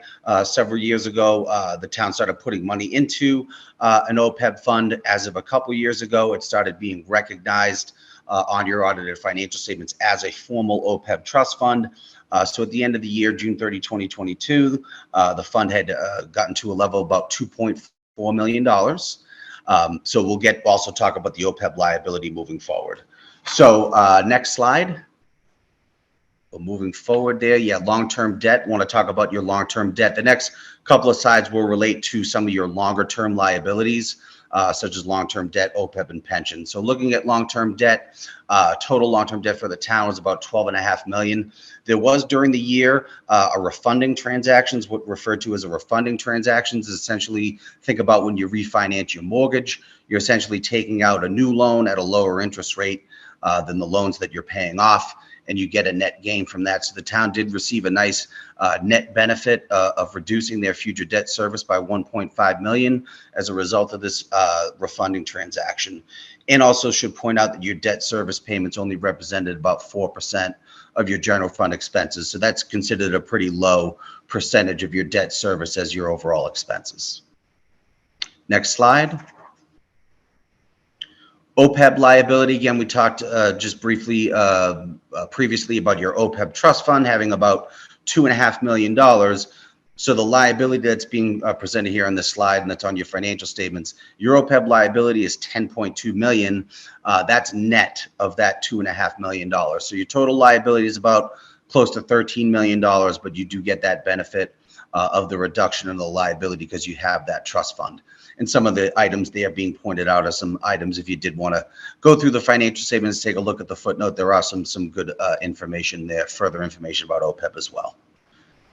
And then last slide, I believe on the financial statements is the next one, net pension liability. So this is the other, this is the third of the three bigger accrued liabilities for the town. Pension liability is the town's portion of the Middlesex County Retirement System's overall pension liability. Carlisle gets a share of that in the financials, so that liability is about $8.8 million. Did go down about $1.5 million from the previous year, but you do have to keep in mind that that liability can fluctuate quite a bit based on the investment markets. And so for the year ended 12/31/21, the investment markets were very strong. So that's the main reason why that liability did go down significantly. So overall, that's really the summary of the financial statements. Again, given the time constraints, these are really the key highlights. I do think the big picture overall view to take away from it is that you have an unmodified audit opinion, you have a very strong general fund balance, and I think you have a good control and grip on your long-term liabilities. So I think overall, your financial condition is in very good shape as of the time of that audit. And so moving forward to the next two reports, really a little bit less lengthy in terms of what we need to summarize. I don't know if we're going to move forward on that slide. Whoever is doing that, again, thank you. Single audit. So your single audit, just sort of as a step back, because the town receives federal grants, if any town or city that spends more than $750,000 in federal grants is subject to what we call this single audit. It's essentially some of your federal grants or grant needs to get an audit of compliance. Are you in compliance with the federal regulations associated with the grant? So in the case of the town did spend more than $750,000 in federal grants in FY22. It's kind of rare for the town to have that because of all the COVID grants, CARES, FEMA, etc. You cross that threshold. As part of the audit, we audited the school lunch program, otherwise known as the Child Nutrition Cluster. There was one finding that you'll see in the report.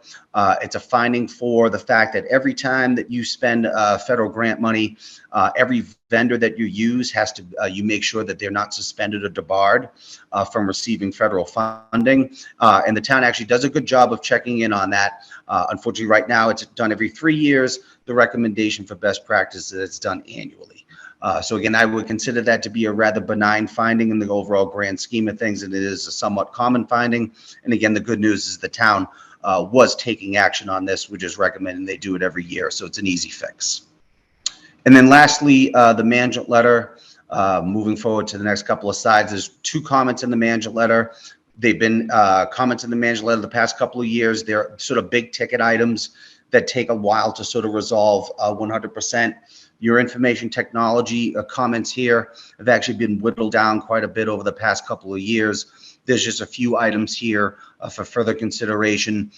Some additional testing that could be done every year called penetration testing, performing various risk assessments, and putting together various written policies. Also, each time there are people that leave the town that were employees of the town, you have to make sure that you remove them from access to the systems. The town does a good job of that. Just got to make sure you document those things. And then lastly, there could be some improvement done on restricting some access on some of the town's devices to protect some of the town's devices. And then last comment in the manager letter relates to financial policies and procedures. Again, this is a very lengthy, time-consuming endeavor. The town's done a great job of adding to their written policies and procedures and expanding upon them over the years. Just a few items left to go in that endeavor. So just wanted to keep it on the manager letter, to keep it on the radar screen. So again, sorry for the brevity, but hopefully that gave you sort of a good overall summation of the audit, and be happy to answer any questions. Thank you very much. There are questions? Did you want to say something? I don't, except Okay. that we are committed to, well, I'm personally and on behalf of the finance team committed to addressing these items that have been recurring annually in the management letter. So we have set a goal to complete the fiscal policies publishing by the end of this fiscal year, and hopefully sooner. And then following that would be a procedures manual on the finance side. And then in terms of IT, we are continually addressing that, and I've been rolling those out to the board as we look at them. A lot of it is policy work, and we're committed to that as a board this year as well. So Thank you. Any questions from the board? You have some comments? No. Barney, you have any questions? Nope, seemed very clear. I knew you were involved in the detailed discussion, David, so I had Okay. confidence. So, that yeah, I the think questions would be Matt answered. did a good job summarizing, and the town is in great fiscal shape. So that's, good to hear. A couple of items, just not in any particular order. I think, as I mentioned, this whole process got delayed. There are a number of reasons for that.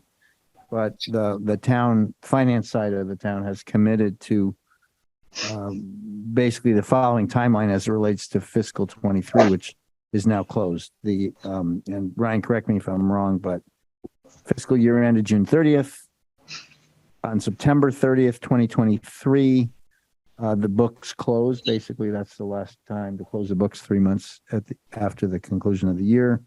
During September and October, the Department of Revenue, we submit our certification to the Department of Revenue, which examines it, Schedule A, et cetera.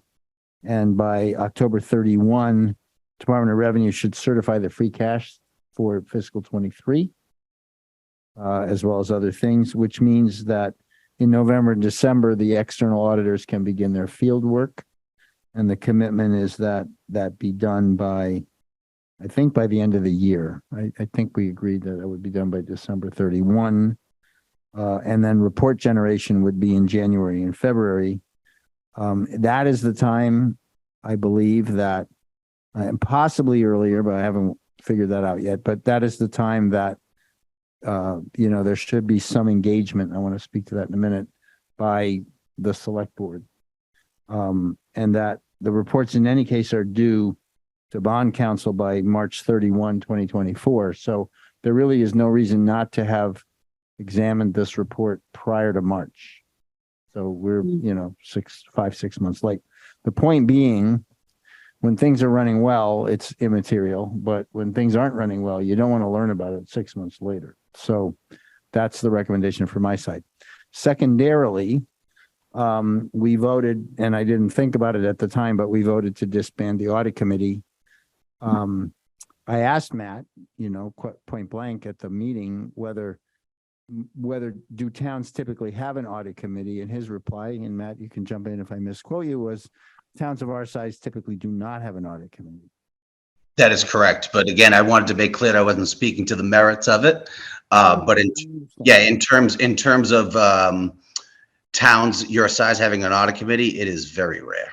Okay, but we pride ourselves on being a rare town. So I've not made up my mind, but there are numerous things that come out of this process, as Matt has outlined, which are in a gray area, maybe that they're not really necessarily our purview. There may not be in FinCom's purview. The usefulness to me of an audit committee, at least on the private sector side, is to, first of all, select the auditor and have a say in the selection of the auditor. The second one is that things that come up, like the IT, the policies, the OPEB guideline setting, the pension liability position, you know, the use of, I mean, there's a lot of pieces that come to play when you get into that. And I again, I haven't made up my mind, but I want to present it for consideration to this committee, that we might consider reconstituting the audit committee, but give it a different sort of focus, not just reacting to a report that's already written. I mean, the reason that I think that Ryan said we don't need it is it wasn't doing much, right? We look at it after it's all done, whereas I might be more interested in a more activist role. I did look at some comparable towns, and for example, Wayland, I have one from Wayland here. It's a 5-member committee, one from Schoolcom, one from FinCom, and 3 by the Board of Selectmen. I mean, again, that's just them. I'm not saying it's good or bad. And then the finance director, town administrator would serve ex officio. So an attempt to broaden the, participation to people who may have been. So I'm only presenting it for thought. It doesn't need to be dealt with today, but it's apropos to this report. So 2 takeaways for me: make it earlier, which I think we're committed to doing. And I think we should consider whether a real audit committee is something we might find useful. Thank you.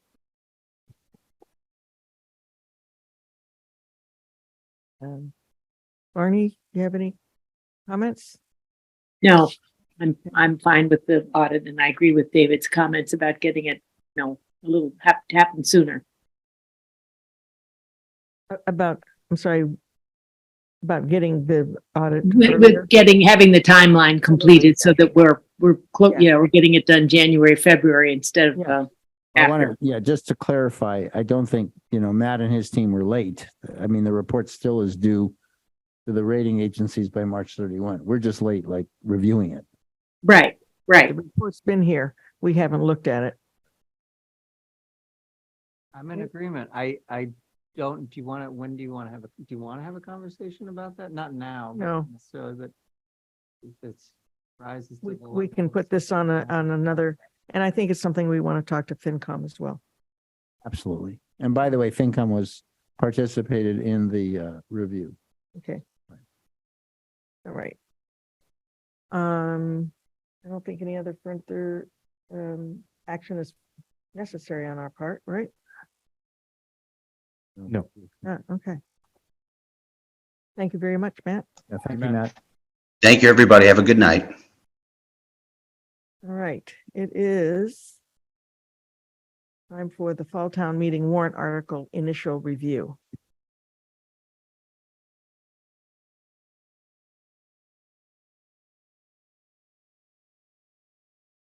Ryan, you want to give us some spiel? Yes, I just came off it. Hold on one sec.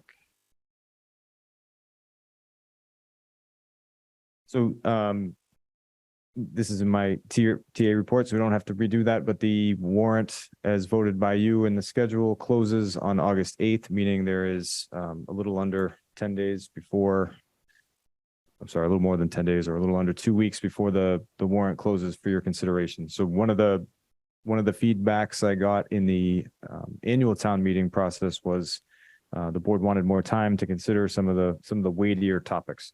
So just giving you a preview now and asking the board to consider what you would need and what we would want to schedule for presentations about any of the articles that are currently being mulled about for the fall town meeting. Right now, those include your own initiative to eliminate some committees and bylaws. So this vote was to to eliminate some committees that exist in current bylaws. So we'd be adjusting the bylaw to address reality.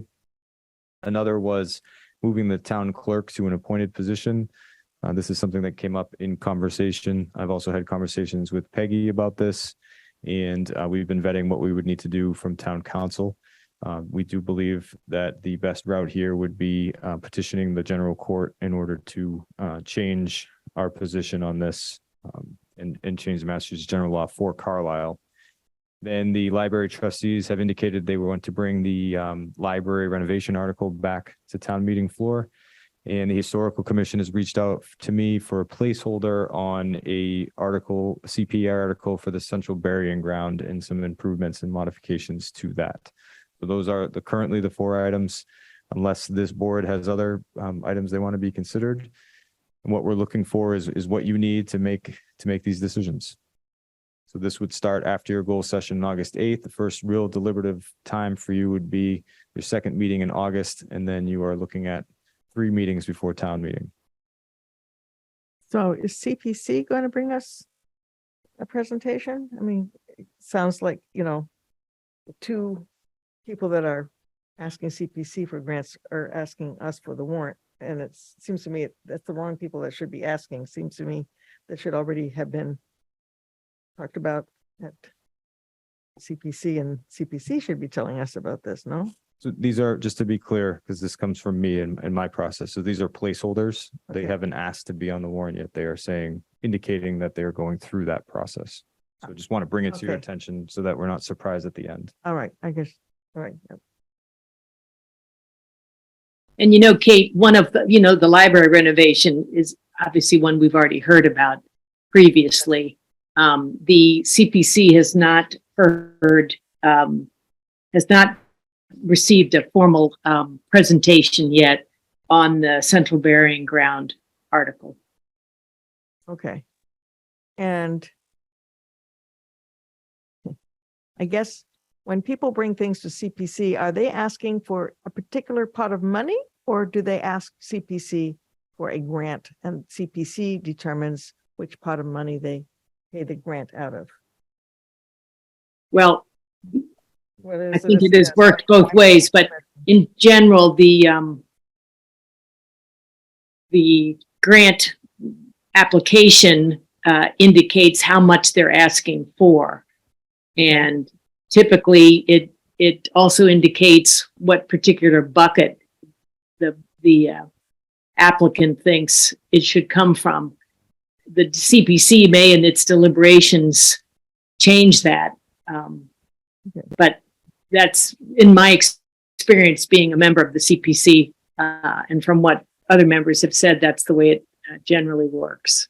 All right. I mean, I can understand that the CPC in their application would say what qualifies this for CPC funds, because not CPC funds aren't just kind of, well, you can't just spend them Right. on just anything you feel like.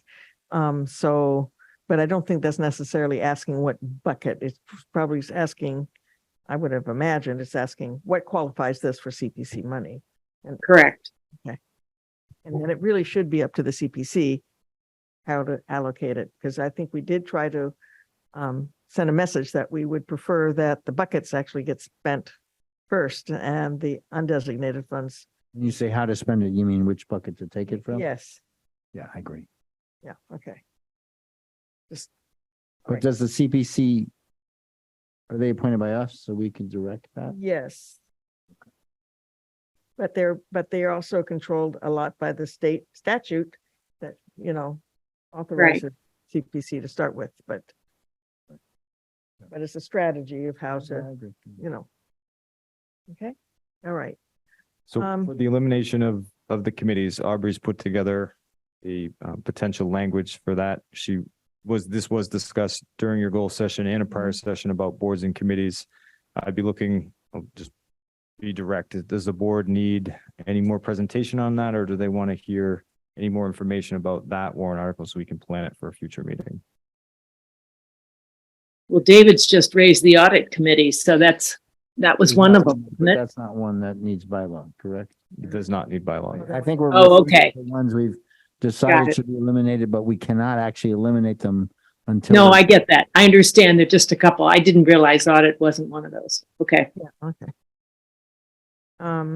This is I long-term think cap. it's mostly the clerk that will probably want to be real deep understanding about what, what we need to do. I agree. That came up several years ago at town meeting, and I think there just wasn't enough preparation within the body. And so the discussion kind of maybe went in a direction that the town wanted it to go, but I don't think there was the kind of groundwork done ahead of time for that kind of vote. And whereas now I certainly have more information and think, right now preliminarily, it's pretty moving in the right direction. But I think we need to do more outreach or, Yeah. do a presentation and vet it so We- that we get enough input so we've addressed public concerns on it. We have a lot of different things than we had the first time around. First of all, we have the governance committee report. Right. We also have now a town clerk who's in support of it when we didn't have, because et cetera. So I there's, agree. it's a different day. But I agree, the outreach, Blindsided I totally with you on that. thing that And I think it should be, when we do have that presentation, it should be well advertised in the Mosquito to invite people to come to inform themselves as well as us on all these issues. So, and to bring, maybe it should be in the form of a hearing. So that we invite the public to come and listen and ask questions and give input. Just to be sure that we're able to get this over the finish line. And are we Talk about it, but asking, What do you think? I agree. Makes sense. I think it's very important we, make sure that we give lots of opportunity for people to give their input or to ask questions. I'm just wondering, who do we imagine is going to do the preparation and presentation about this, about a change to an appointed position? Is that going to come from the town administrator, the personnel administrator, Both? And us? or someone from the select board? Just because I think what we may want is 2 stages, then we may want, us to get our own sort of information together and our points, reasons that this is a good idea and why we're recommending it. And then have some kind of opportunity for input from the community, or, maybe we do some options where we could have, a remote hearing. Can you do a remote hearing, but where you have something where people could join online to express their opinions, to see if maybe more people might do that than come actually to a physical meeting? Anyway, just throwing out ideas. I do think it's important we spread the word and people understand why we might be recommending this change. Well, Travis was gonna say No, something. Oh, okay. I agree. I just wondered if someone had mentioned the task force earlier. did. You did. So, if that comes into play and maybe. It certainly does. Absolutely. And Maybe there's a presentation there or something, but I don't except know. that we don't have a task We force don't anymore. expand it, that's right. Yeah. So, all right. I But we just do wanna have the make sure report. we get an opportunity to talk about it more, I guess, but I don't know, it seems like as a board, we've already started talking about it, but maybe there hasn't been a bigger discussion. But I don't know how yeah. to do that either. Well, that's why I'm suggesting a hearing, because I think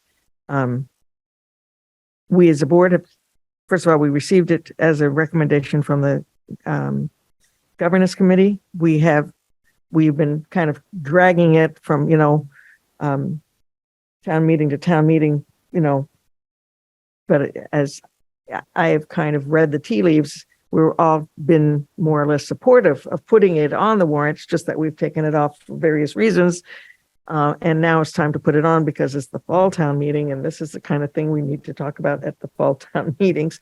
So I think what we need to do is get some input, see if there's, something we've missed. Right. And that's why I'm thinking a hearing is maybe the time to, a presentation from this, from Aubrey, or Ryan, if he prefers, about what this new bylaw is, and get input. Do a hearing and find out, did we make a mistake somewhere? Well, we still have time to change it.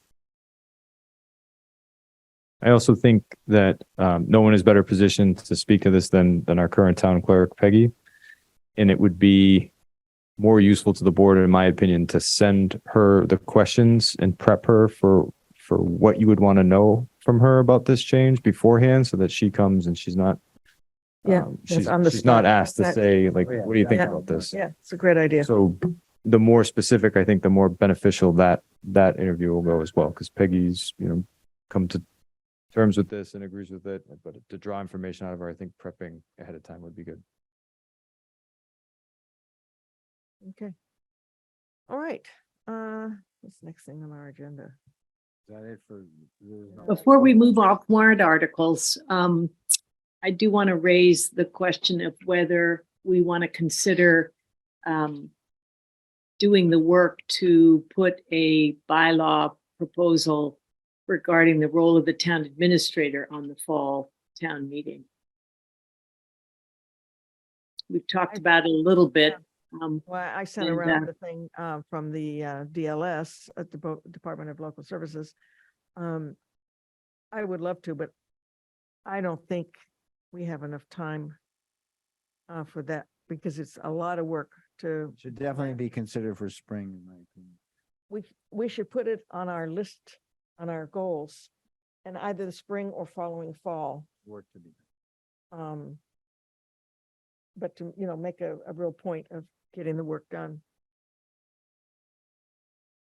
Let me just raise also, I mean, it's related, but it's also a separate question, which is, we talked about this after the last town meeting, is getting participation. And I'm looking at these 4 articles for a fall town meeting, and Doesn't look, I mean, maybe what we just recognize that fall town meeting, which is going to have, generally will not have budget questions on it, will be, we'll get the hardcore town meeting folks, and that's okay.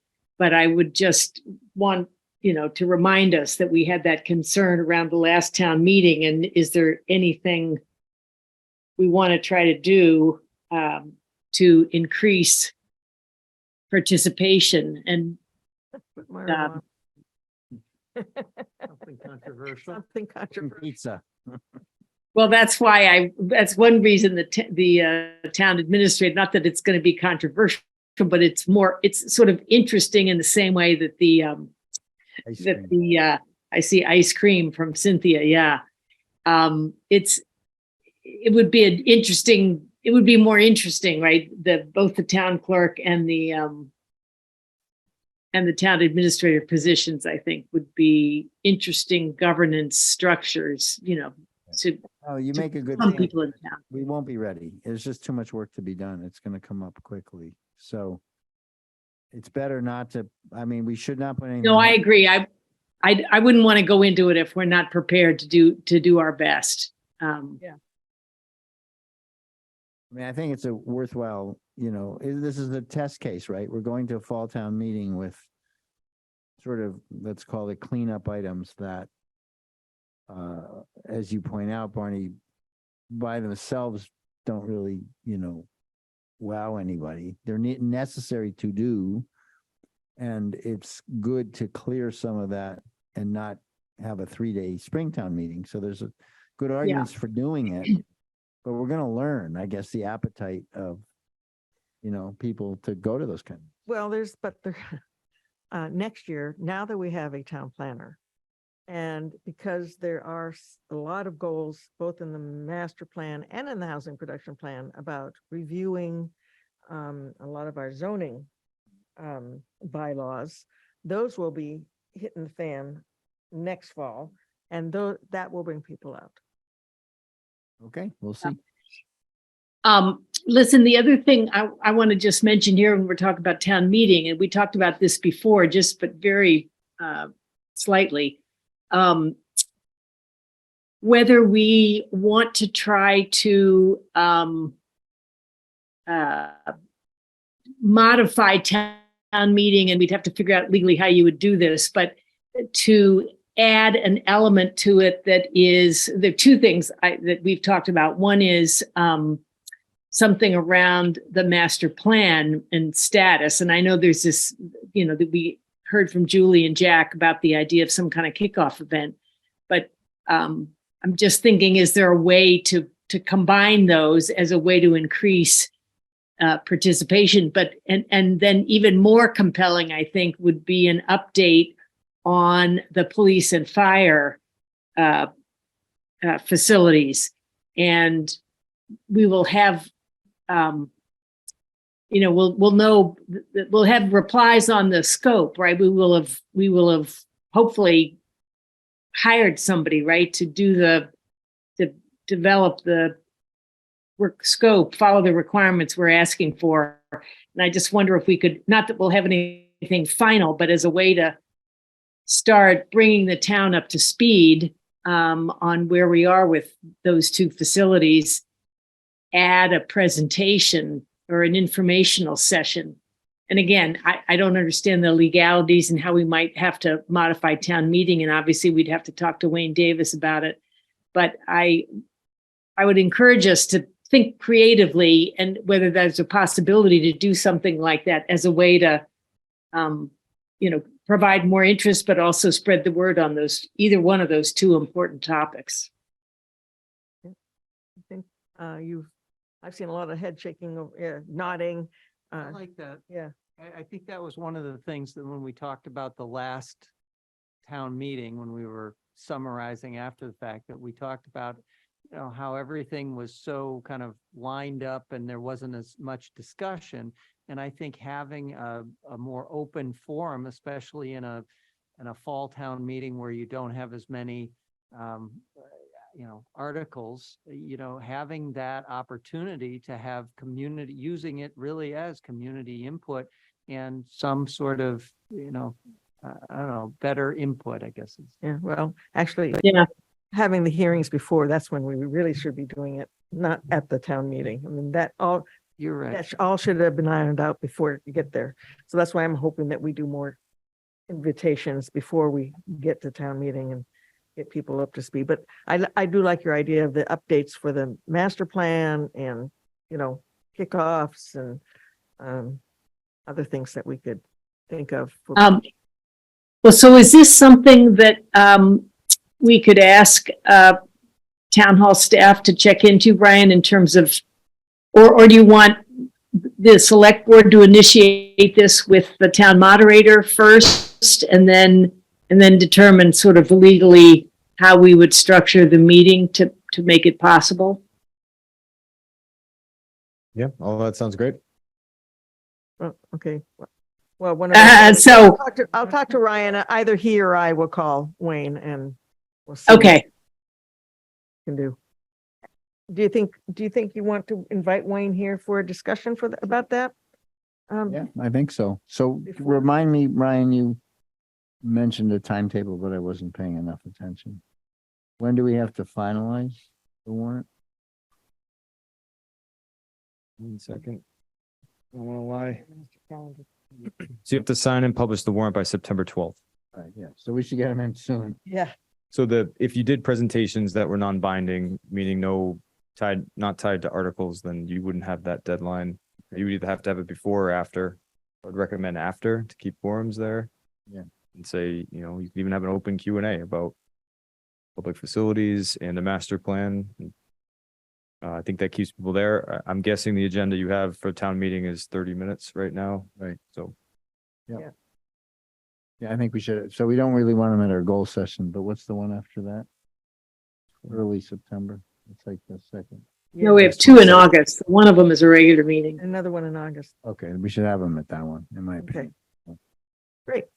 If he's around. Those are Okay, excellent great. ideas. Thank Thanks, you, Barney. Barney, I'm really impressed. You're not that much farther west than us, but you've had like twilight for the last hour and we've been in pitch dark. Right? not that much farther west, is it? Well, this particular, yeah, it's the western part of the Yeah, the Adirondacks. So Beautiful. we're, It's very peaceful looking. yeah, it is very peaceful. Okay, all right. All right, town administrator report. You can't fire me yet because that's You have supposed an hour, to. so you're gonna. Well, we'll see. Yeah. So just starting, it's clear to me in this report that I rushed a little bit. So there's a couple of administrative errors that that I don't think they're functional, but I will clean up before this gets more public.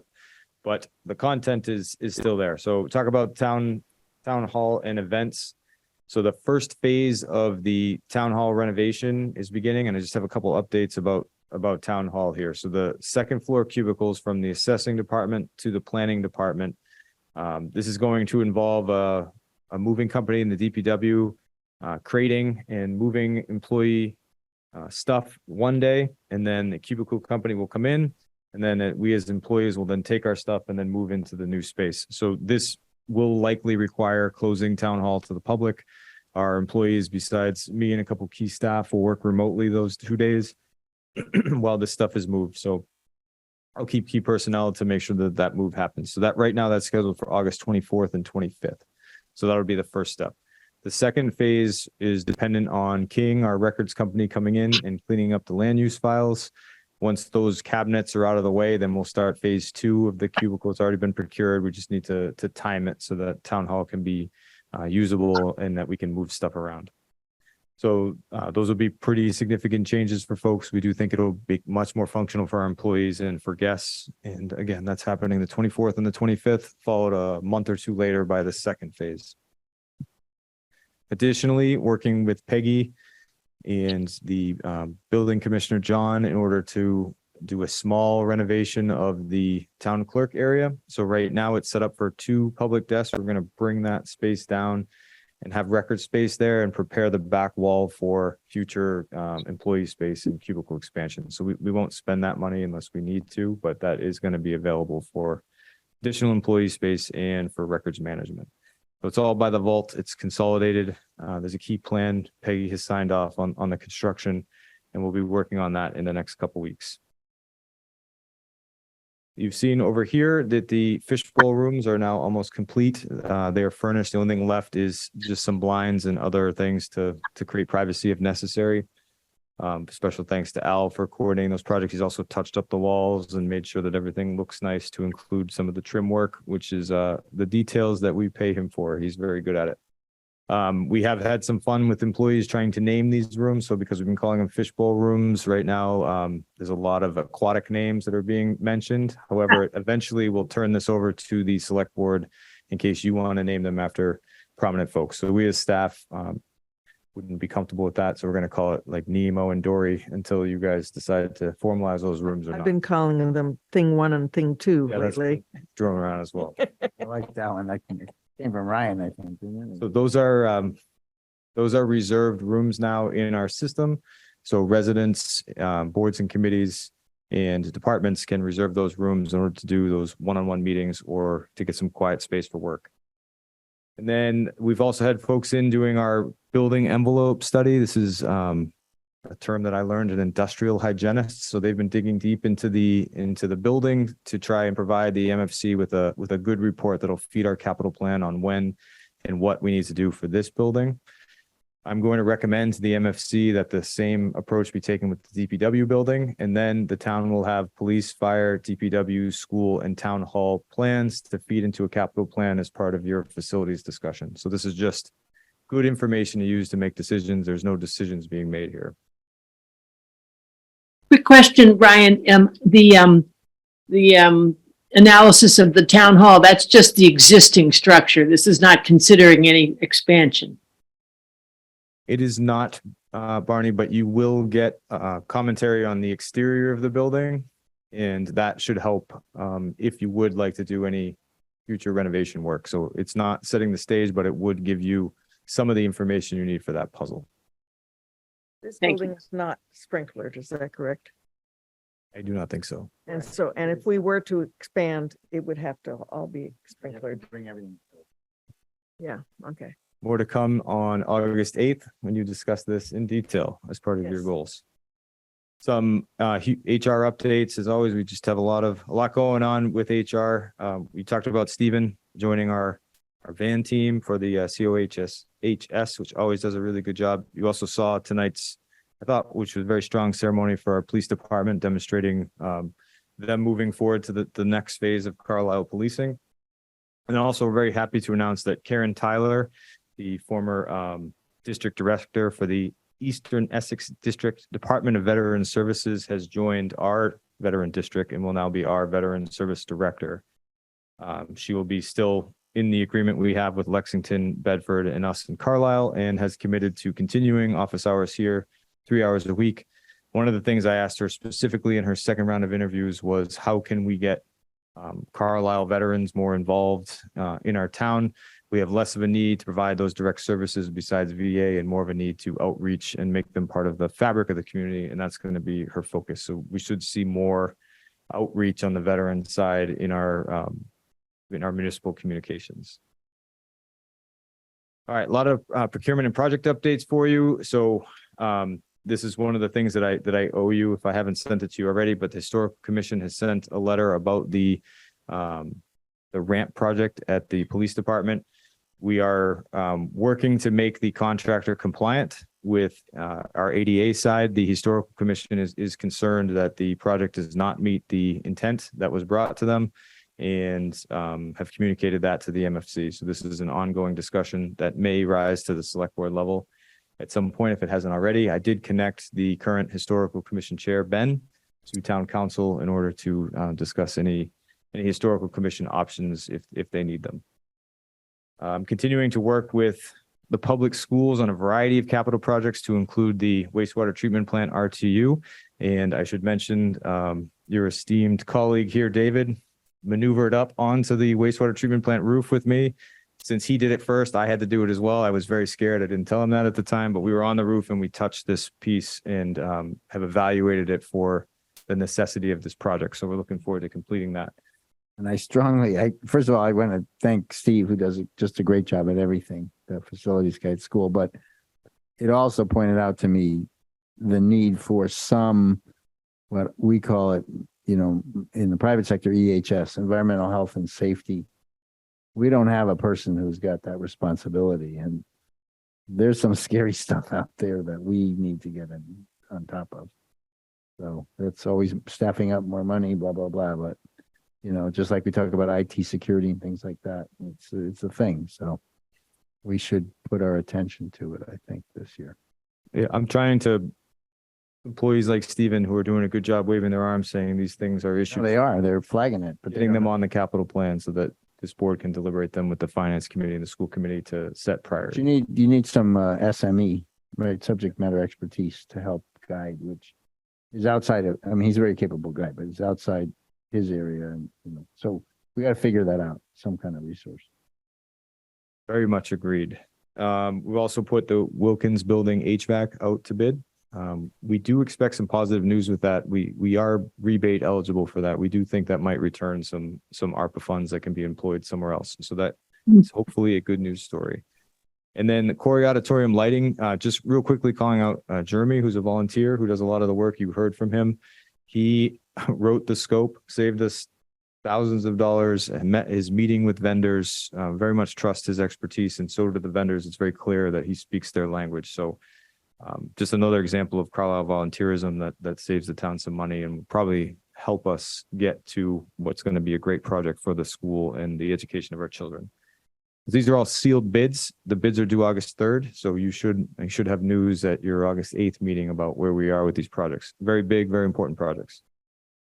I'm starting to work with the recreation department on the procurement of the town's new dog park. This has gone through all of the permitting that's necessary and now is going out to bid. This is grant funded. A lot of the holdup has been making sure that we meet the grant standards. So more to come on this, but that will be a thing very soon. I'm also working with a vendor on options for the deconstruction of the Greeno barn. As promised at town meeting, we are looking at all options, and those will be coming to you in early September for your consideration. Not lastly, way more to come. So we're updating all of our computers at town hall. Some of them are old. We were using some FY23 money in order to update 6 systems, and then the capital plan authorized us to update 11 more in the coming months. So by the end of October, we should have at least half of town hall on new systems, with a plan to complete that project within 2 or 3 years. We have been able to upgrade a lot of the equipment with new hires. So as new hires are coming in, we've been updating IT. So we do feel like we're turning the corner and getting ahead on our information technology. One thing I do need to do is go through the police department and get a hold of that management with Drive Tech, which was part of our budget discussions, get an inventory and then add them to the capital plan. Fire is adding their IT capital plan, and so is library. So we'll have a very comprehensive IT plan as part of the capital plan.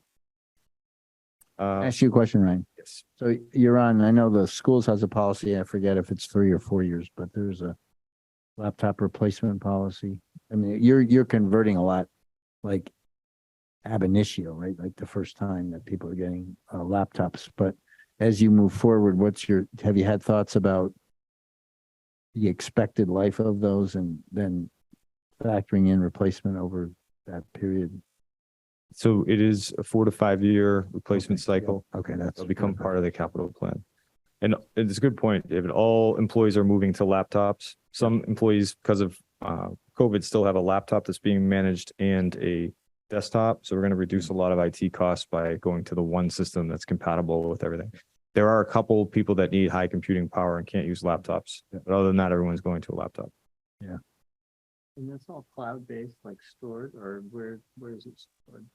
Our servers, Yeah, So- they're still on site. Huh? we have servers with virtual machines that are located at the school. But we just updated all of those.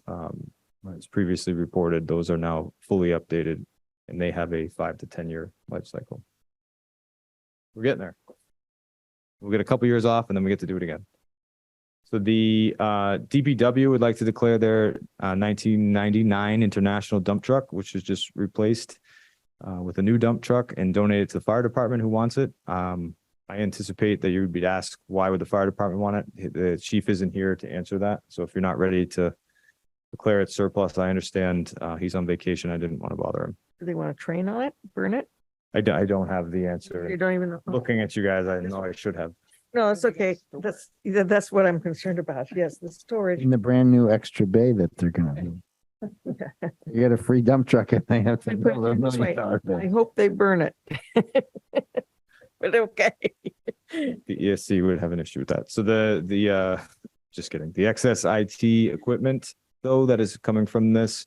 So we do reach out. There is not a good market locally for reusing these, but Drive Tech does. So we tend to bring it to them and have them recycle it. So if you are willing to declare that surplus, this would be. Talking about we're back to IT stuff. So you mentioned at the end of the sentence, though, repurposed in the town office. So is there any use for any of the stuff to repurpose? Anything that we can repurpose, we have, Okay. but Like no. the COA. You know how the COA sometimes provides computers to people? We have asked, and there just isn't a big demand, but we do ask every time. I would check Okay. with Jim O'Shea, though. I mean, that's a common issue with the huge number of laptops that they go through at the school. And at various points, some charities there are charities out there and there's people in town who know about it. And Jim would be a good guy to go check in with just to see. There's also a resident in town who, wipes all the memories and checks the Right. condition of them and Yeah, And then- Cynthia's mentioning Bob Supnick. yeah, yes. Bob's pretty good. Right. Yeah.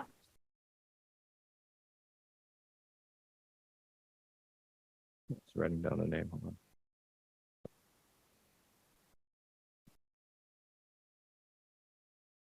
I think I've spoken with him, but I will connect again. Okay. So if the board is willing to allow us to deal with that surplus in the best way possible, we would appreciate that vote. Need a formal vote? Well, let's do the votes at the end. They're on the top sheet. Let's let him get through his thing. We'll do all the action items at the end. All right, then I will continue on. So Thursday, we will get the final bids for our road line painting. This hasn't been done in 3 years, which is why you don't normally see this procurement. It's usually under $10,000. This project did go out to bid, and we're doing 3 years of painting, which will end up being somewhere around $10,000 to $13,000. Once we approve the contract, the line painting will begin. So we expect this to begin in August. And this paints the exterior line. Yeah. Exterior in the middle. So we did do some work in the DPW with some intersections that require some extra work. It's cheaper for us to do it, but this is much cheaper to do, or much more cost effective to do with a company, the center line painting and the exterior painting. I know a lot of you have mentioned that, so I wanted to make sure that you knew that was coming. Thank you. So there should be a link in here, and I will update that, but Eversource Energy updated their 5-year vegetation management plan, 23 to 27. This needs to be made available on the website and a copy exists in my office, and I will add that link to this report and send it to the board. They are applying herbicides along their power line right of ways, and they need to indicate that to us and make the report available. Are we going to be also mowing anytime? Because it seems to me it's been a while since some of the roads have been mowed as well.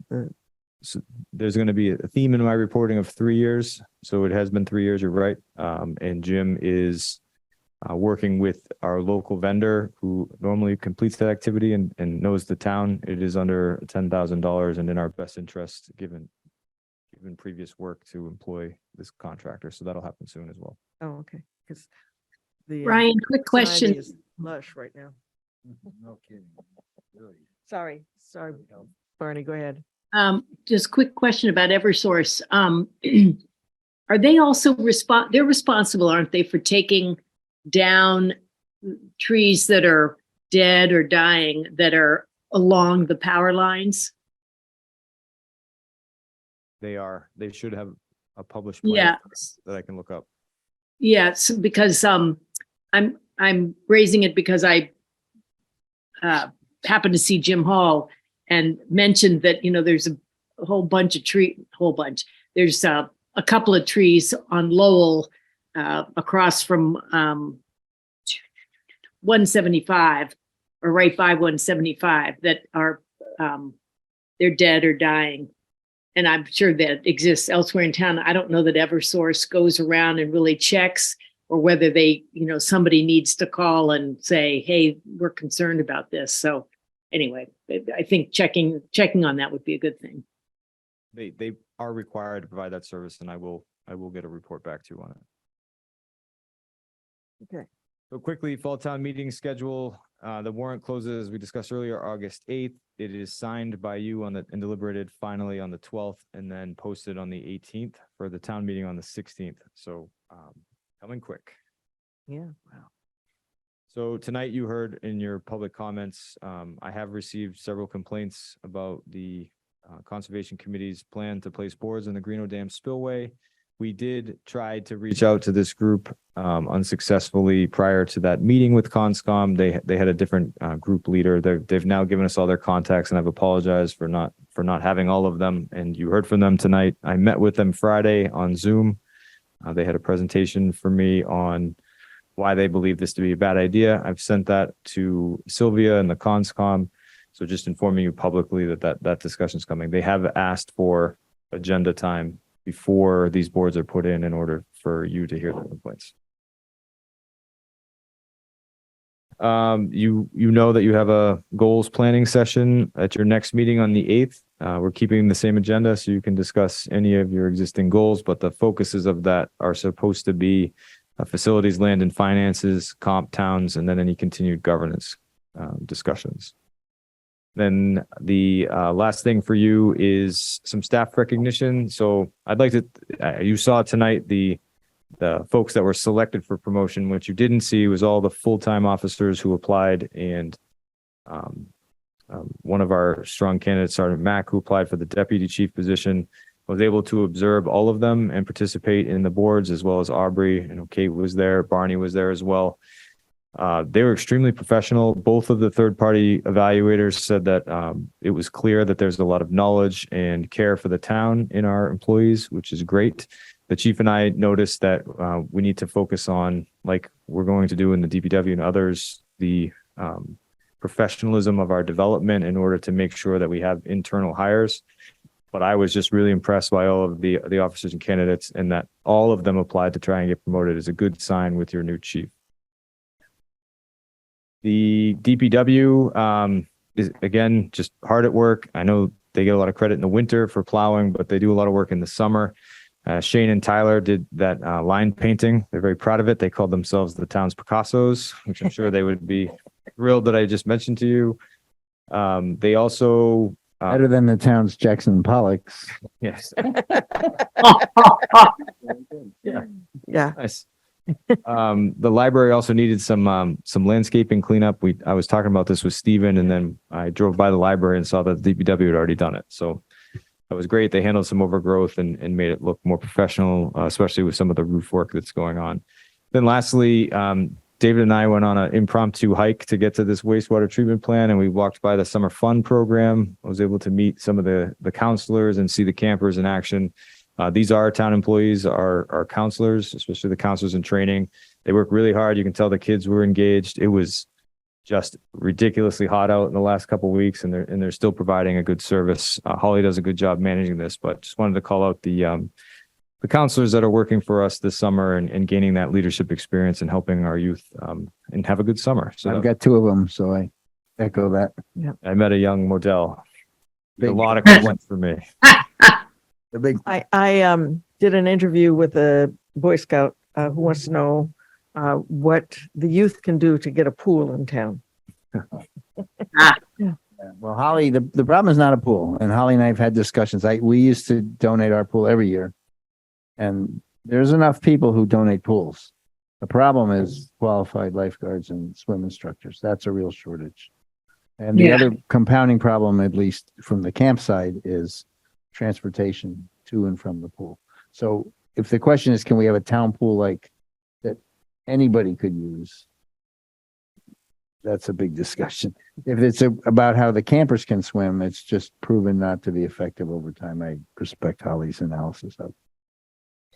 So Okay. Last thing for you, I am on a military sabbatical to write a dissertation for a school that I need to finish from. So I'm secluding myself, but I will be in town on the 8th for your goal session and available, as much as I normally am to answer questions and respond to emails. So just reminding you, 7th to 11th, I won't physically be in the office.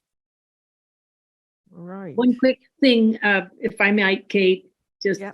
On Ryan's report, in terms of our next goals discussion, at our last goals discussion, we had quite a conversation about the sustainability work plan, and I believe we were going to get a summary of what items we were supporting as a select board.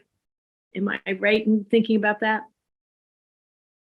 I think what we asked the ESC was to give us a narrowed list of priority items for us to, But because it was we- such a shotgun thing that was really hard for us to.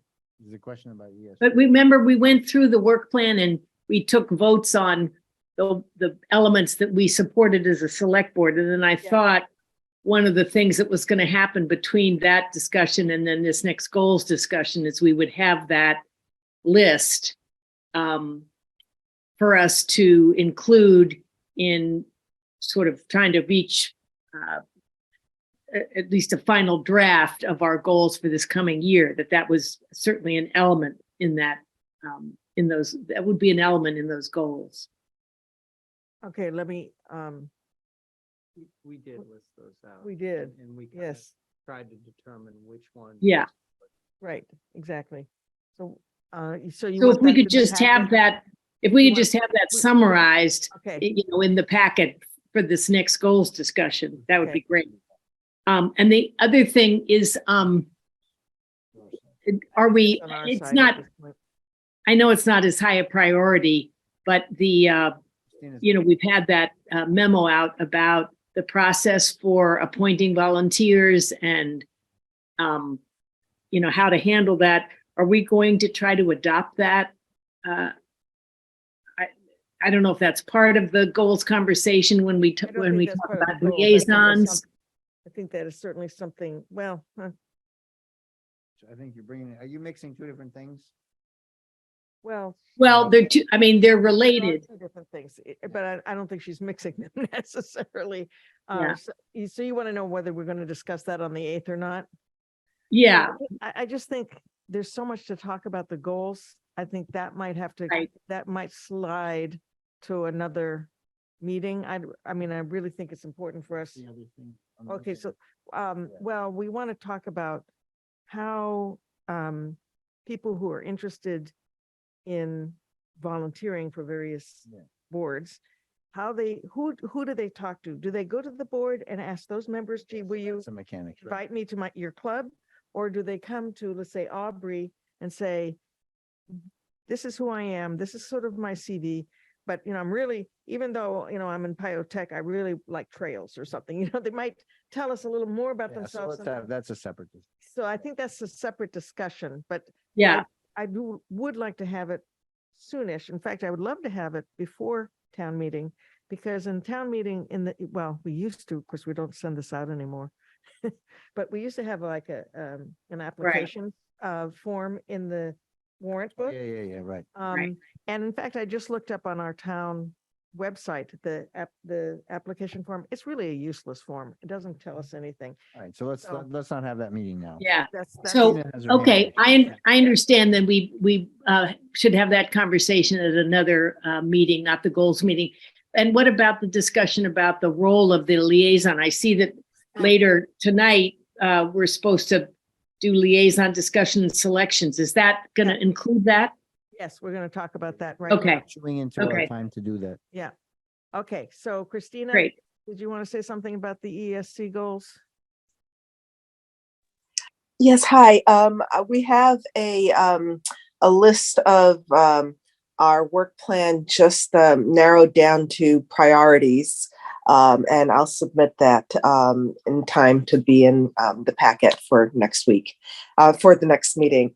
And we also have answers to the specialized code that came up in the previous select board meeting, and that will be submitted as well. Okay. Thank you. All right, so I do need a motion for the select board to vote to declare the excess IT equipment, et cetera, et cetera. Here. All right, move that the select board vote to declare the 1999. No, that's the next one. Move that the select board vote to declare excess IT equipment at the town hall resulting from computer and screen upgrades as surplus. Said excess IT equipment shall be brought, to Drive Tech for recycling and repurposing in the Carlisle town offices. Or disposed in any other efficient. Or manner. disposed in another efficient. Second. Second, All right, so roll call vote, Arnold, I. Modell, aye. Reed, aye. Snell, aye. Great. Okay. Our next liaison discussion and selections. So discussion. One of the things that I think the first things we do need to discuss is what are the responsibilities of liaisons to various committees. And I guess I'll just go ahead and jump in and express a personal opinion that there are some committees that that really don't even need a liaison because we already have a member on the committee. So that would be CPC, and that's an MFC, right? And the Housing Trust, and what else? And obviously we're actually attending those meetings. I would say there's other boards that we also want to attend, and I think planning board might be one, especially since they should be getting a little more active now that they have a planner. And I don't know what other ones that we think. And And then there's others, which I think would be fine to just review their minutes, and be available if they need something. But I think we should be looking at and deciding which ones need attendance or more regular attendance at least than just reading minutes. Okay. I would say though, for my role in this last year, which was my first year doing this, I didn't attend everything all the time. And you kind of pick where you have the biggest, that's kind of the most, I wouldn't say the most important, but it seems to be more important in the discussions that we would have as part of the select board. So Right. I don't think it's in my own opinion right now, at least could change, but that it's okay to have people liaison to a certain committee, realizing that you may not have to attend every meeting, but reading the minutes is okay. If you're saying that we should eliminate some liaison positions, is that what you're? No, I'm saying that I think we have to be more intensive in some of our liaison commitments, right. because I think there have been things where we've been a little surprised when there's been a presentation, and it's like, whoa, where did that come from? And had we had closer liaising, I think we would have been, the liaison would have been giving us little interim reports. How many times have we had meetings where we get to liaison reports and nobody, there's crickets? And that can't be. But it's several different, I think there's several different points. I think that last piece is kind of not, I mean, I won't say it's not relevant, but it's not as indicative as you'd think. Like, I attend a lot of the meetings. There's just not that much that needs to be talked about here, but I find the value, I would first of all say that it does depend, it depends first of all on the committee and its purview and how broad it is. Like planning board, board of health, schools, there's a few pretty broad mandate. The liaison should be pretty well connected to that, just because there's lots of stuff that goes on, just to be knowledgeable. Second layer is the receptivity, and it's by no means universal, of those committees to select board input. But where they are receptive, I find it quite valuable, to raise my hand and give them our point. It's a two-way street. It's not just us learning, it's us imparting to them our position on things and helping guide and shape their conversation, given that we know we've spent time on the goals and stuff. So you have to be there to do that. You can't do that through the minutes. You can't do that through interacting just with the board chair. If you do that, then the third piece is, yes, there's some piece of information, then maybe I have to take that back. Or at least I have to go to Ryan and, make him aware. I mean, there's a lot of pieces to that part. So it's not so simple. I think there are certainly, I would call them, I don't want to be insulting, but sort of minor committees versus major committees where it may be perfectly fine to just read the minutes or have a relationship with the chair to say, look, tell me what you're going to be talking about. Tell me if you need me, or tell me after what you did. And so we can have a conversation. I mean, we have a lot to do, and sitting through 2-hour meetings, lots of them, is not a good use of our time, right? So there are times where, again, the relationship with the board chair is, hey, give me a heads up, or let's have a 10-minute conversation or an email exchange after the meeting just to make sure. And that's fine. So to Travis's point, but I don't think you can just look at the agenda and say, what are you covering? There's more to it. I think you just did a much better job of articulating what I was trying to say. Barney wanted to say something. Barney? No, I think I would second a lot of what David was saying. That's how I've seen my role as well. So I don't know if we want to look at the list and sort of say, these are the ones that we know over this next year, we want to pay particular attention to, and have those liaisons, make an effort to be pretty well connected. And then these, maybe not so much. I don't know how you want to go forward, but I think that's a reasonable way to, make a distinction in terms of how close a relationship you have to have.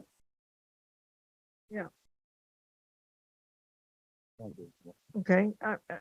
Do you have any opinions? I mean, Don't- how have we, for asking. yeah, Fine, however you want to. well, let's leave the town departments out maybe to start with and go down to the boards and commissions. Yeah, okay. I mean, the departments, yeah, I'd actually ask. Yeah, I mean, I would just start at the top. Carlisle Public School is a department, but is it really liaison to the school committee or is it liaison to the school department?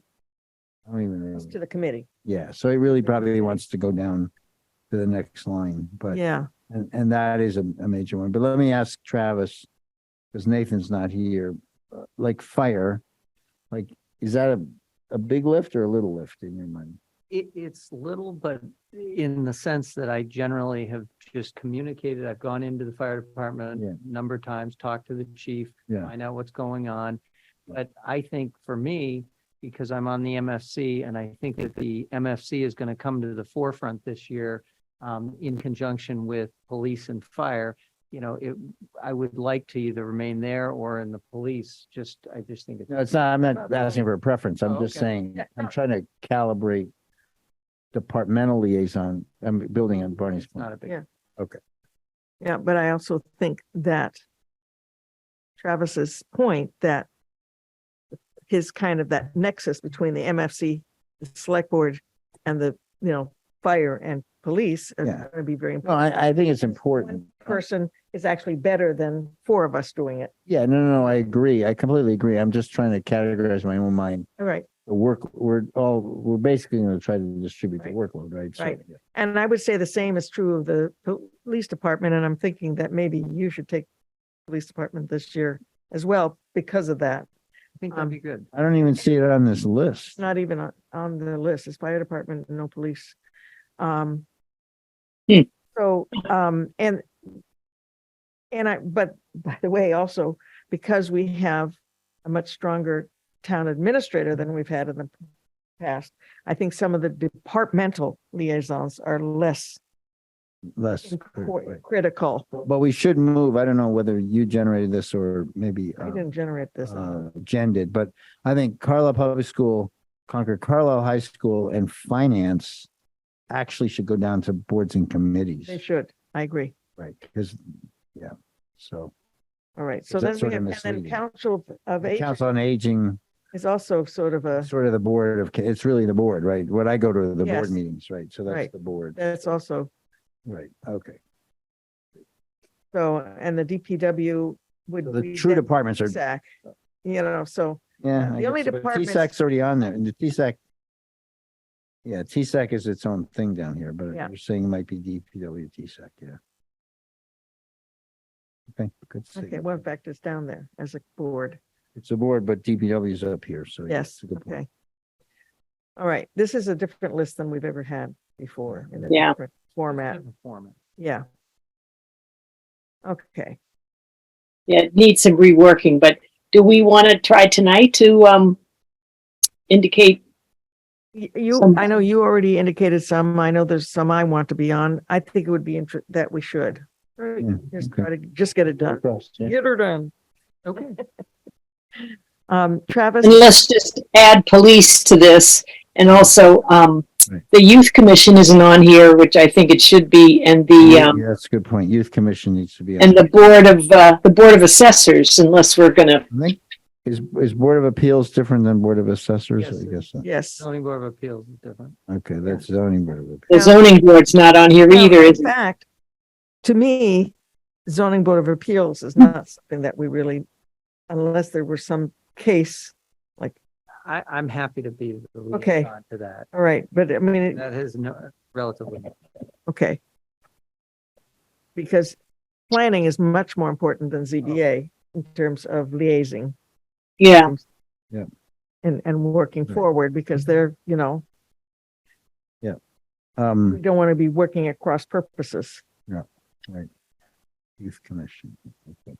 I just want to remind that Nathan's not here, so Yeah, can't really do a full vetting without him. well, we could Right. certainly, But we can express our preferences and start to Yes. assemble a list, right? right.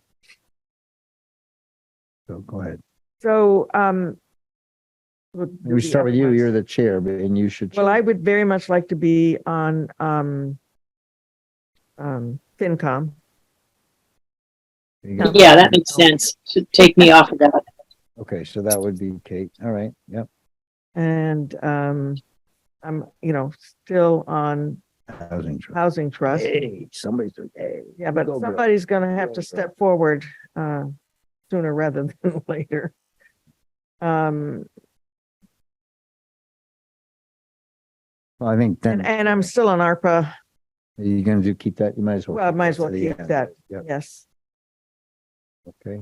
And And you have to think about your workload. insurance advisory is not a thing, so I don't, that that's a goes zero workload. Well, it's going away apparently. Yeah. Okay, Barney, you still on LEPC? that went away. Well, I guess technically, but I don't know that anything, yeah, I guess technically I am, but we've not done anything. Brian hasn't convened. I do go to all the That magic group. and MAPC meetings. You want to keep doing that? And I would like, unless some, and No, and I that doesn't just- mean, just by the way, you can have more than one representative going there. It's okay. Okay. It's They're okay. very interesting, very educational. You learn a lot on there, and they're really great for, best practices in terms of things like that. Travis, you're still on, MFC. When's the end date of your appointment? I think it was a 3-year term. Okay, so it's I have to look. simultaneous with your term, but that's good. You're happy to do that. I'm happy to do it. Yeah. I'm sure Nathan would be thrilled to be with River Stewardship, but it's not something. And I don't think we have a traffic and pedestrian, do we? Well, Luke liked doing it, right? Wouldn't he do it again? I don't. I'd be. This is a liaison from the select And board. it's not yeah. Or are they not was a meeting? Member, he was a member from the select board. he And I stayed think on. that should But he either stayed go on as- away. Should we make that, that didn't come up in the go away list. It's on the rethink or recharge list. Okay, all right. Yeah. So recharge. So I think Luke's name should be eliminated from that. Okay, all right. So that's open then. That's open. Okay, And I would be interested in it if it ever got back up, because I'm interested in, sounds good to me. I think it should have So I got parking your in name- it. I got your name on it.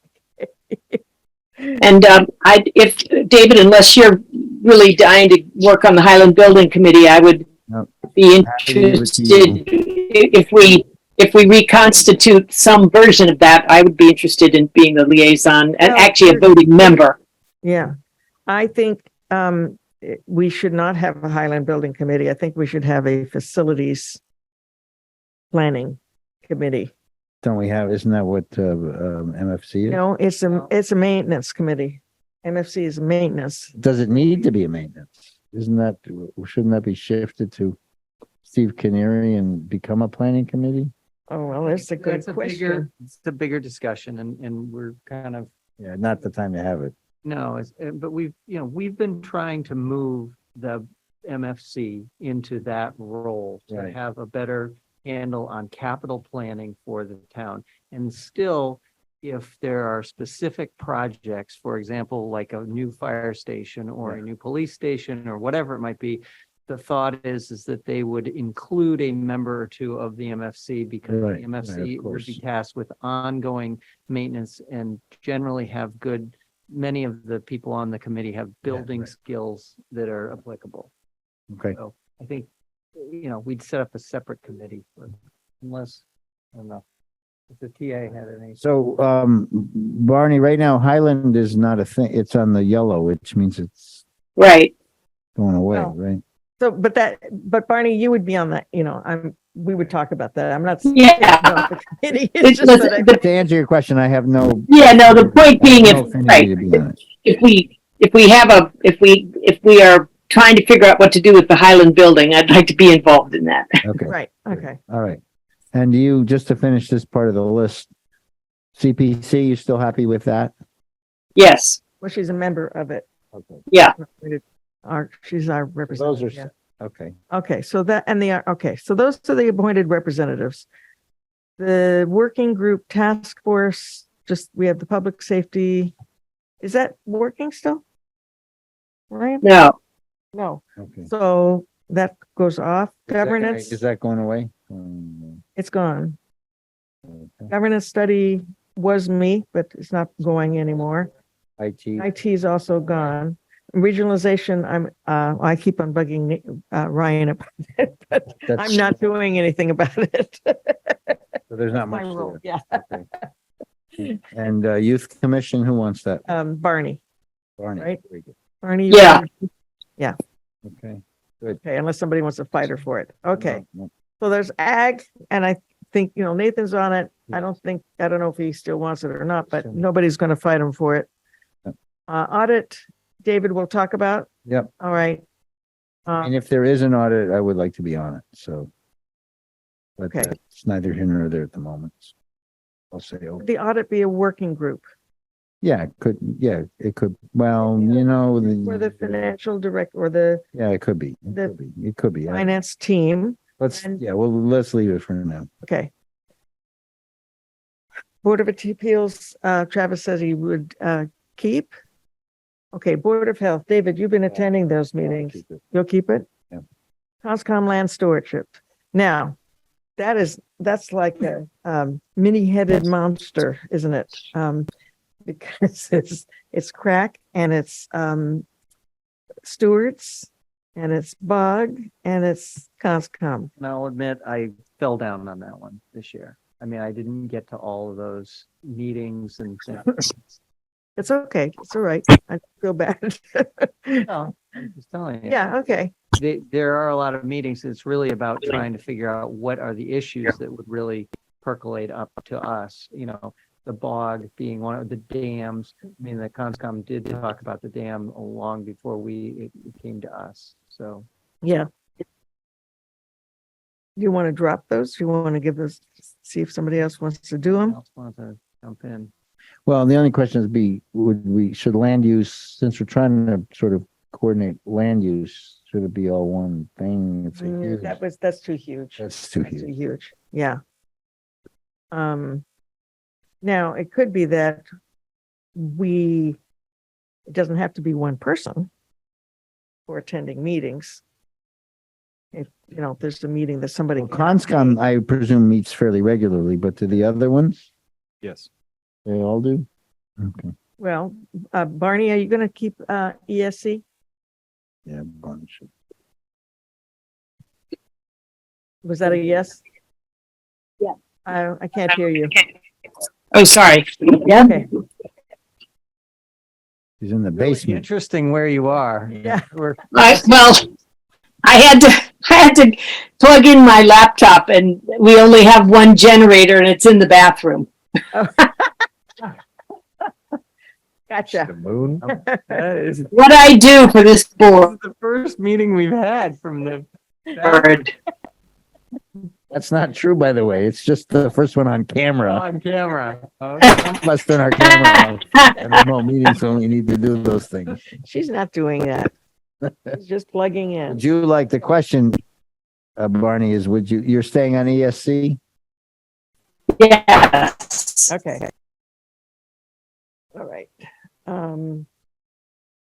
I know Nathan loves historic total commission. I think we Great. could leave him there. I would like to take planning board.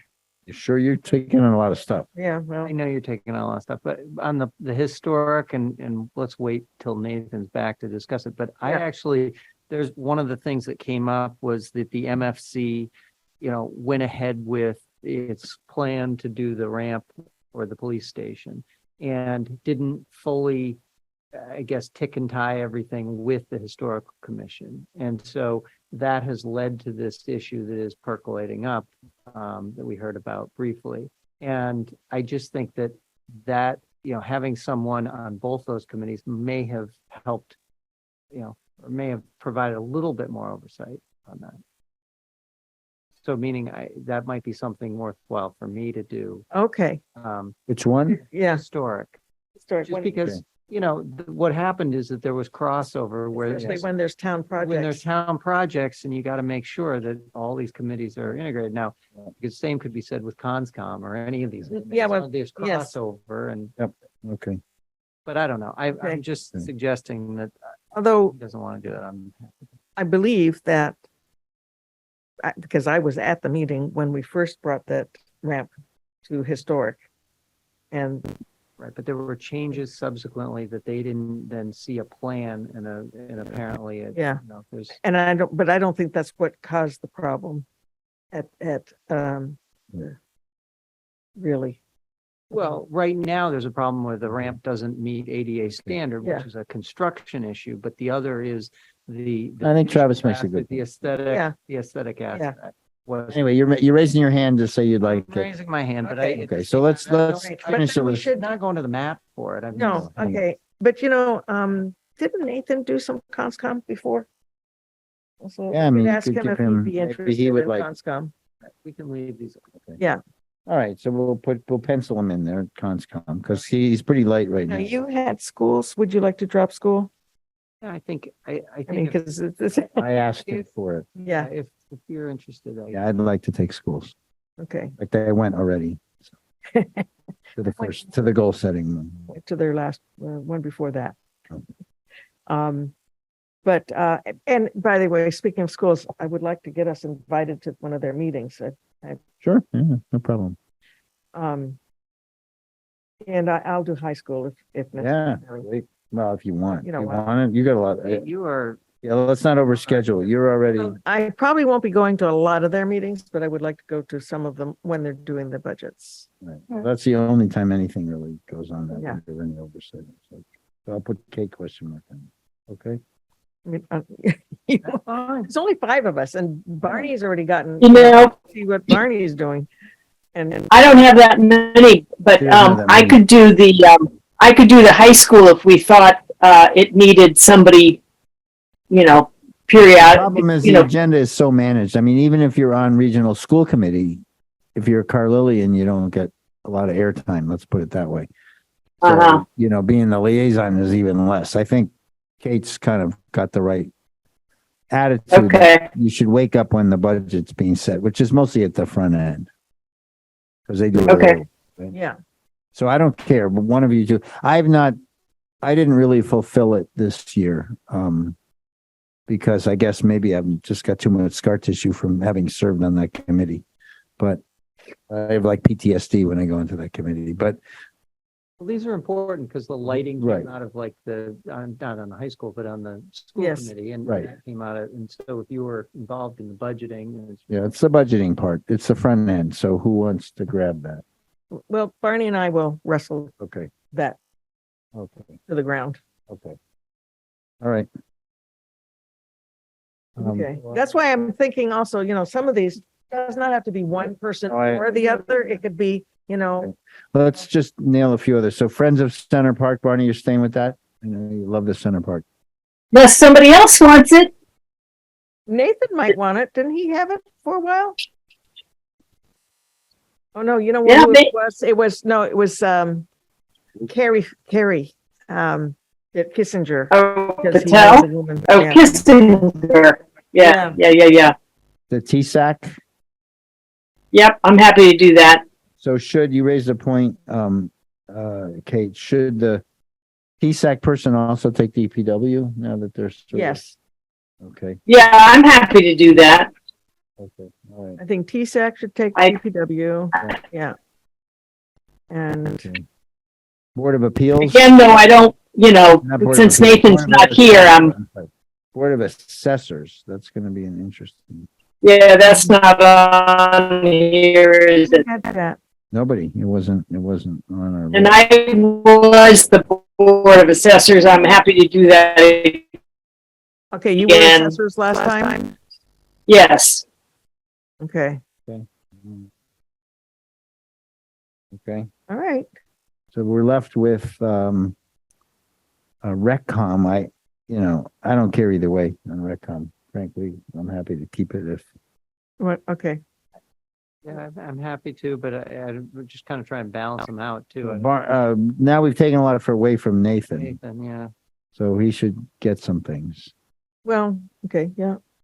realistically, he doesn't have one of the heavy ones. No, he No, doesn't. but then he also doesn't have a lot of time and he has a new job and he's traveled, so, Fair enough. s- Just want to make sure he's. yeah, no, I don't, I absolutely, I totally agree with that. Right. But Who's doing police and fire? You made a point. Travis, Travis. Okay. So you, all right. because of the, MFC, police, fire, all that just makes sense. Travis, and library was Kate. Maybe that should go to Nathan. Actually, he had it and library requested that I liaise because they felt they needed somebody at their meetings. So if somebody else wants to take it, they may have it, but the library would like to have a select board member at their meetings, When do they meet? all kinds of different times. Okay. Point. Wasn't it kind of a Already late have 5. afternoon You meeting? have 5, Travis has 5, Barney has 5 so far in my accounting, Okay, so. which that's is not heavy. bad. No, it's heavy. I got 2 or 3. When I started, I had, we all had 11, so. Yeah, we've done a good job cutting this down. Yeah, I think we have. So 5 is pretty good. Well, okay, I'll tell you what's left is communications. That's not really anything. No, that's, Is that anything really or not even? let me see, didn't Nathan have He that? had it. Is that dispatch? That's the dispatch union? Yeah. Yeah, Is there anything to that though? I don't know. I've never been, there's nothing There's no there nothing. really, All right. So it's left council on aging, library. That's about it. Yeah. I mean, finance is already, we're moving finance. Well, that's going to be Kate. So. And Recom, I guess. So that leaves Redcom. Well, there's Recom, council on aging. I mean, Oh, okay, you're dropping. Nathan and I have the fewest. So you. The ones I'm signing for are bigger ones, like in terms of Nathan. Board of Health. Actually, I didn't even get Board of Health. The big ones that I have are Board of Health and schools. Those are big ones right now. But I council on aging is just a board meeting once a month, but it's during the day. I don't think you can do that. Probably can't do it, but I'll just keep it. you can ask him if he wants it, and if he wants it, you can give it to him. Okay, or Nathan. And then Recom, I guess I could ask him same. Yeah, And then you're saying you're gonna keep library? I'll keep library.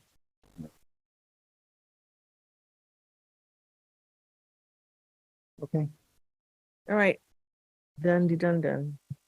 We're at 10 o'clock. Did you have me at Conscom or do we move? Oh, Oh, no, well, are we gonna split it? Or, Right now Nathan has it, Conscom Lancers, correct. yeah, we gave Nathan Conscom. and does he still have historic or not? And he has historic. You asked that you would like it, but Oh, that's right. Okay. That's right. No, you're right. I forgot. let me go down the list. I'll tell you what I have. On the list. All right, Carlisle Schools, which is really school committee, goes from Travis to me. Yeah. Regional School Committee goes from me to either Kate or Barney. Yeah. Communications dispatch is either Nathan or nothing, because it's not really anything. Right. Council on Aging I keep, or I ask Nathan if he wants it. DPW goes from Nathan to Barney, because it's gonna be Because part of it's TSAC. Fire, Travis keeps. Police, which is not on the list, goes to Travis. Right. Finance moves from Barney to Kate because it's sort Yeah. of the chair function. Library stays with Kate. Ag stays with Nathan. Audit is not a thing yet, so we skip it. Board of Appeals stays with Travis. Board of Health stays with me. Conscom stewardship crack is offered to Nathan from Yes. Travis. EST Barney keeps. Historical, Travis would like it if Nathan is okay with that. Planning board, Kate would like it. Again, you gotta ask Nathan, I guess. Ratcom could be either me or Nathan. We don't care. Friends of Center Park is Barney. TSAC, as we said, is Barney. Board of Assessors is Barney. Public safety goes away. Governance goes away. IT goes away. Regionalization basically goes away. Youth Commission, not on the list, goes to Barney. ARPA stays with Kate. Affordable housing stays with Kate. CPC stays with Barney. Highland, if it's a thing, it'll go to Barney. Insurance goes away. LEPC basically going away. Map Magic stays with Kate.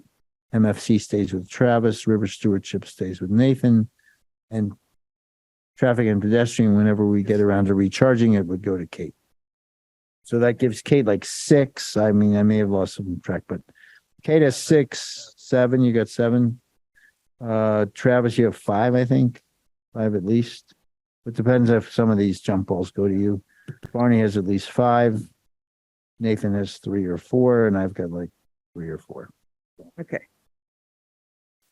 You're okay with it? I mean, we're giving the heavy lift to the retirees. I guess that's fair, right?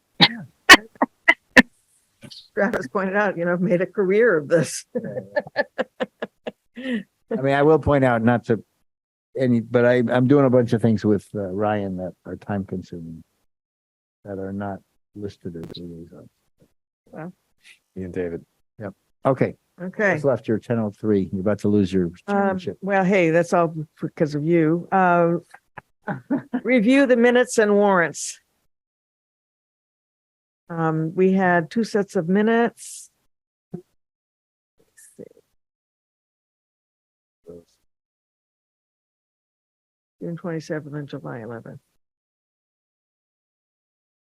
Okay. You want me to move them? Yeah, Yes, sure. please. Move to approve the select board meeting minutes from June 27th, 2023 as presented. Second. Any further emendations or corrections? Okay, roll call. Arnold, I. Model I. Reed, aye. Snell abstain because I wasn't there. Okay. And I move that we approve the select board meeting minutes from July 11th, 2023 as presented. Second. Any further comments? Okay, roll call vote. Arnold, I. Model I.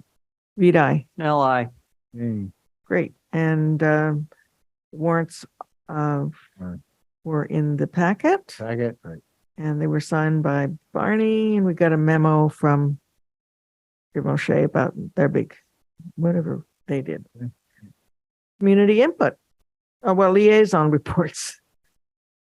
I will just add, I will note that I did participate's a big word, but I listened in on the school committee goal setting and made 2 or 3 points. Now I have to remember what they are. But one was I imparted to them, again, this is the 2-way, what our goals were, and particularly with capital planning. I was happy that we got the lighting project done, but it was a fire drill, so we don't like the fire drill. So they got that message. And that one of our goals is sustainability. We want to talk about that. And there was some other thing, but I forget what it was. But their goals were thoughtful, as they are. And then they got to hear our part. And yes, we are going to coordinate and work on stuff. Okay, Thank you. thank you. Is Sarah back? Sarah was there. She's, Cape Cod most of the summer, I think. Okay, so she's, Her kids now go to school in Europe, so I don't know how much of Sarah we'll see. okay, She'll be there for her meetings. all right. Any other liaison reports? Community input. There's nobody in the room anymore. Christina, is it? Christina, last chance romance. I'm all set. Thank you. Have a good night. Yay, okay. And that's the only other person, well, there's Cynthia, but Cynthia. she's the reporter. She's also a citizen, so She's she also a resident. certainly can raise her hand as a citizen. Yes, Cynthia, are you awake? she's always awake. Come on. Okay. All right. Of course I am. Of course, of course. Yeah. I would entertain a motion to adjourn. So moved. Yeah, no. I'm entertaining it. Second. Thank you all. Roll call vote, sorry. Oh, Arnold, I. Model I. Reed, aye. Snell, I. Thank you all. Yay.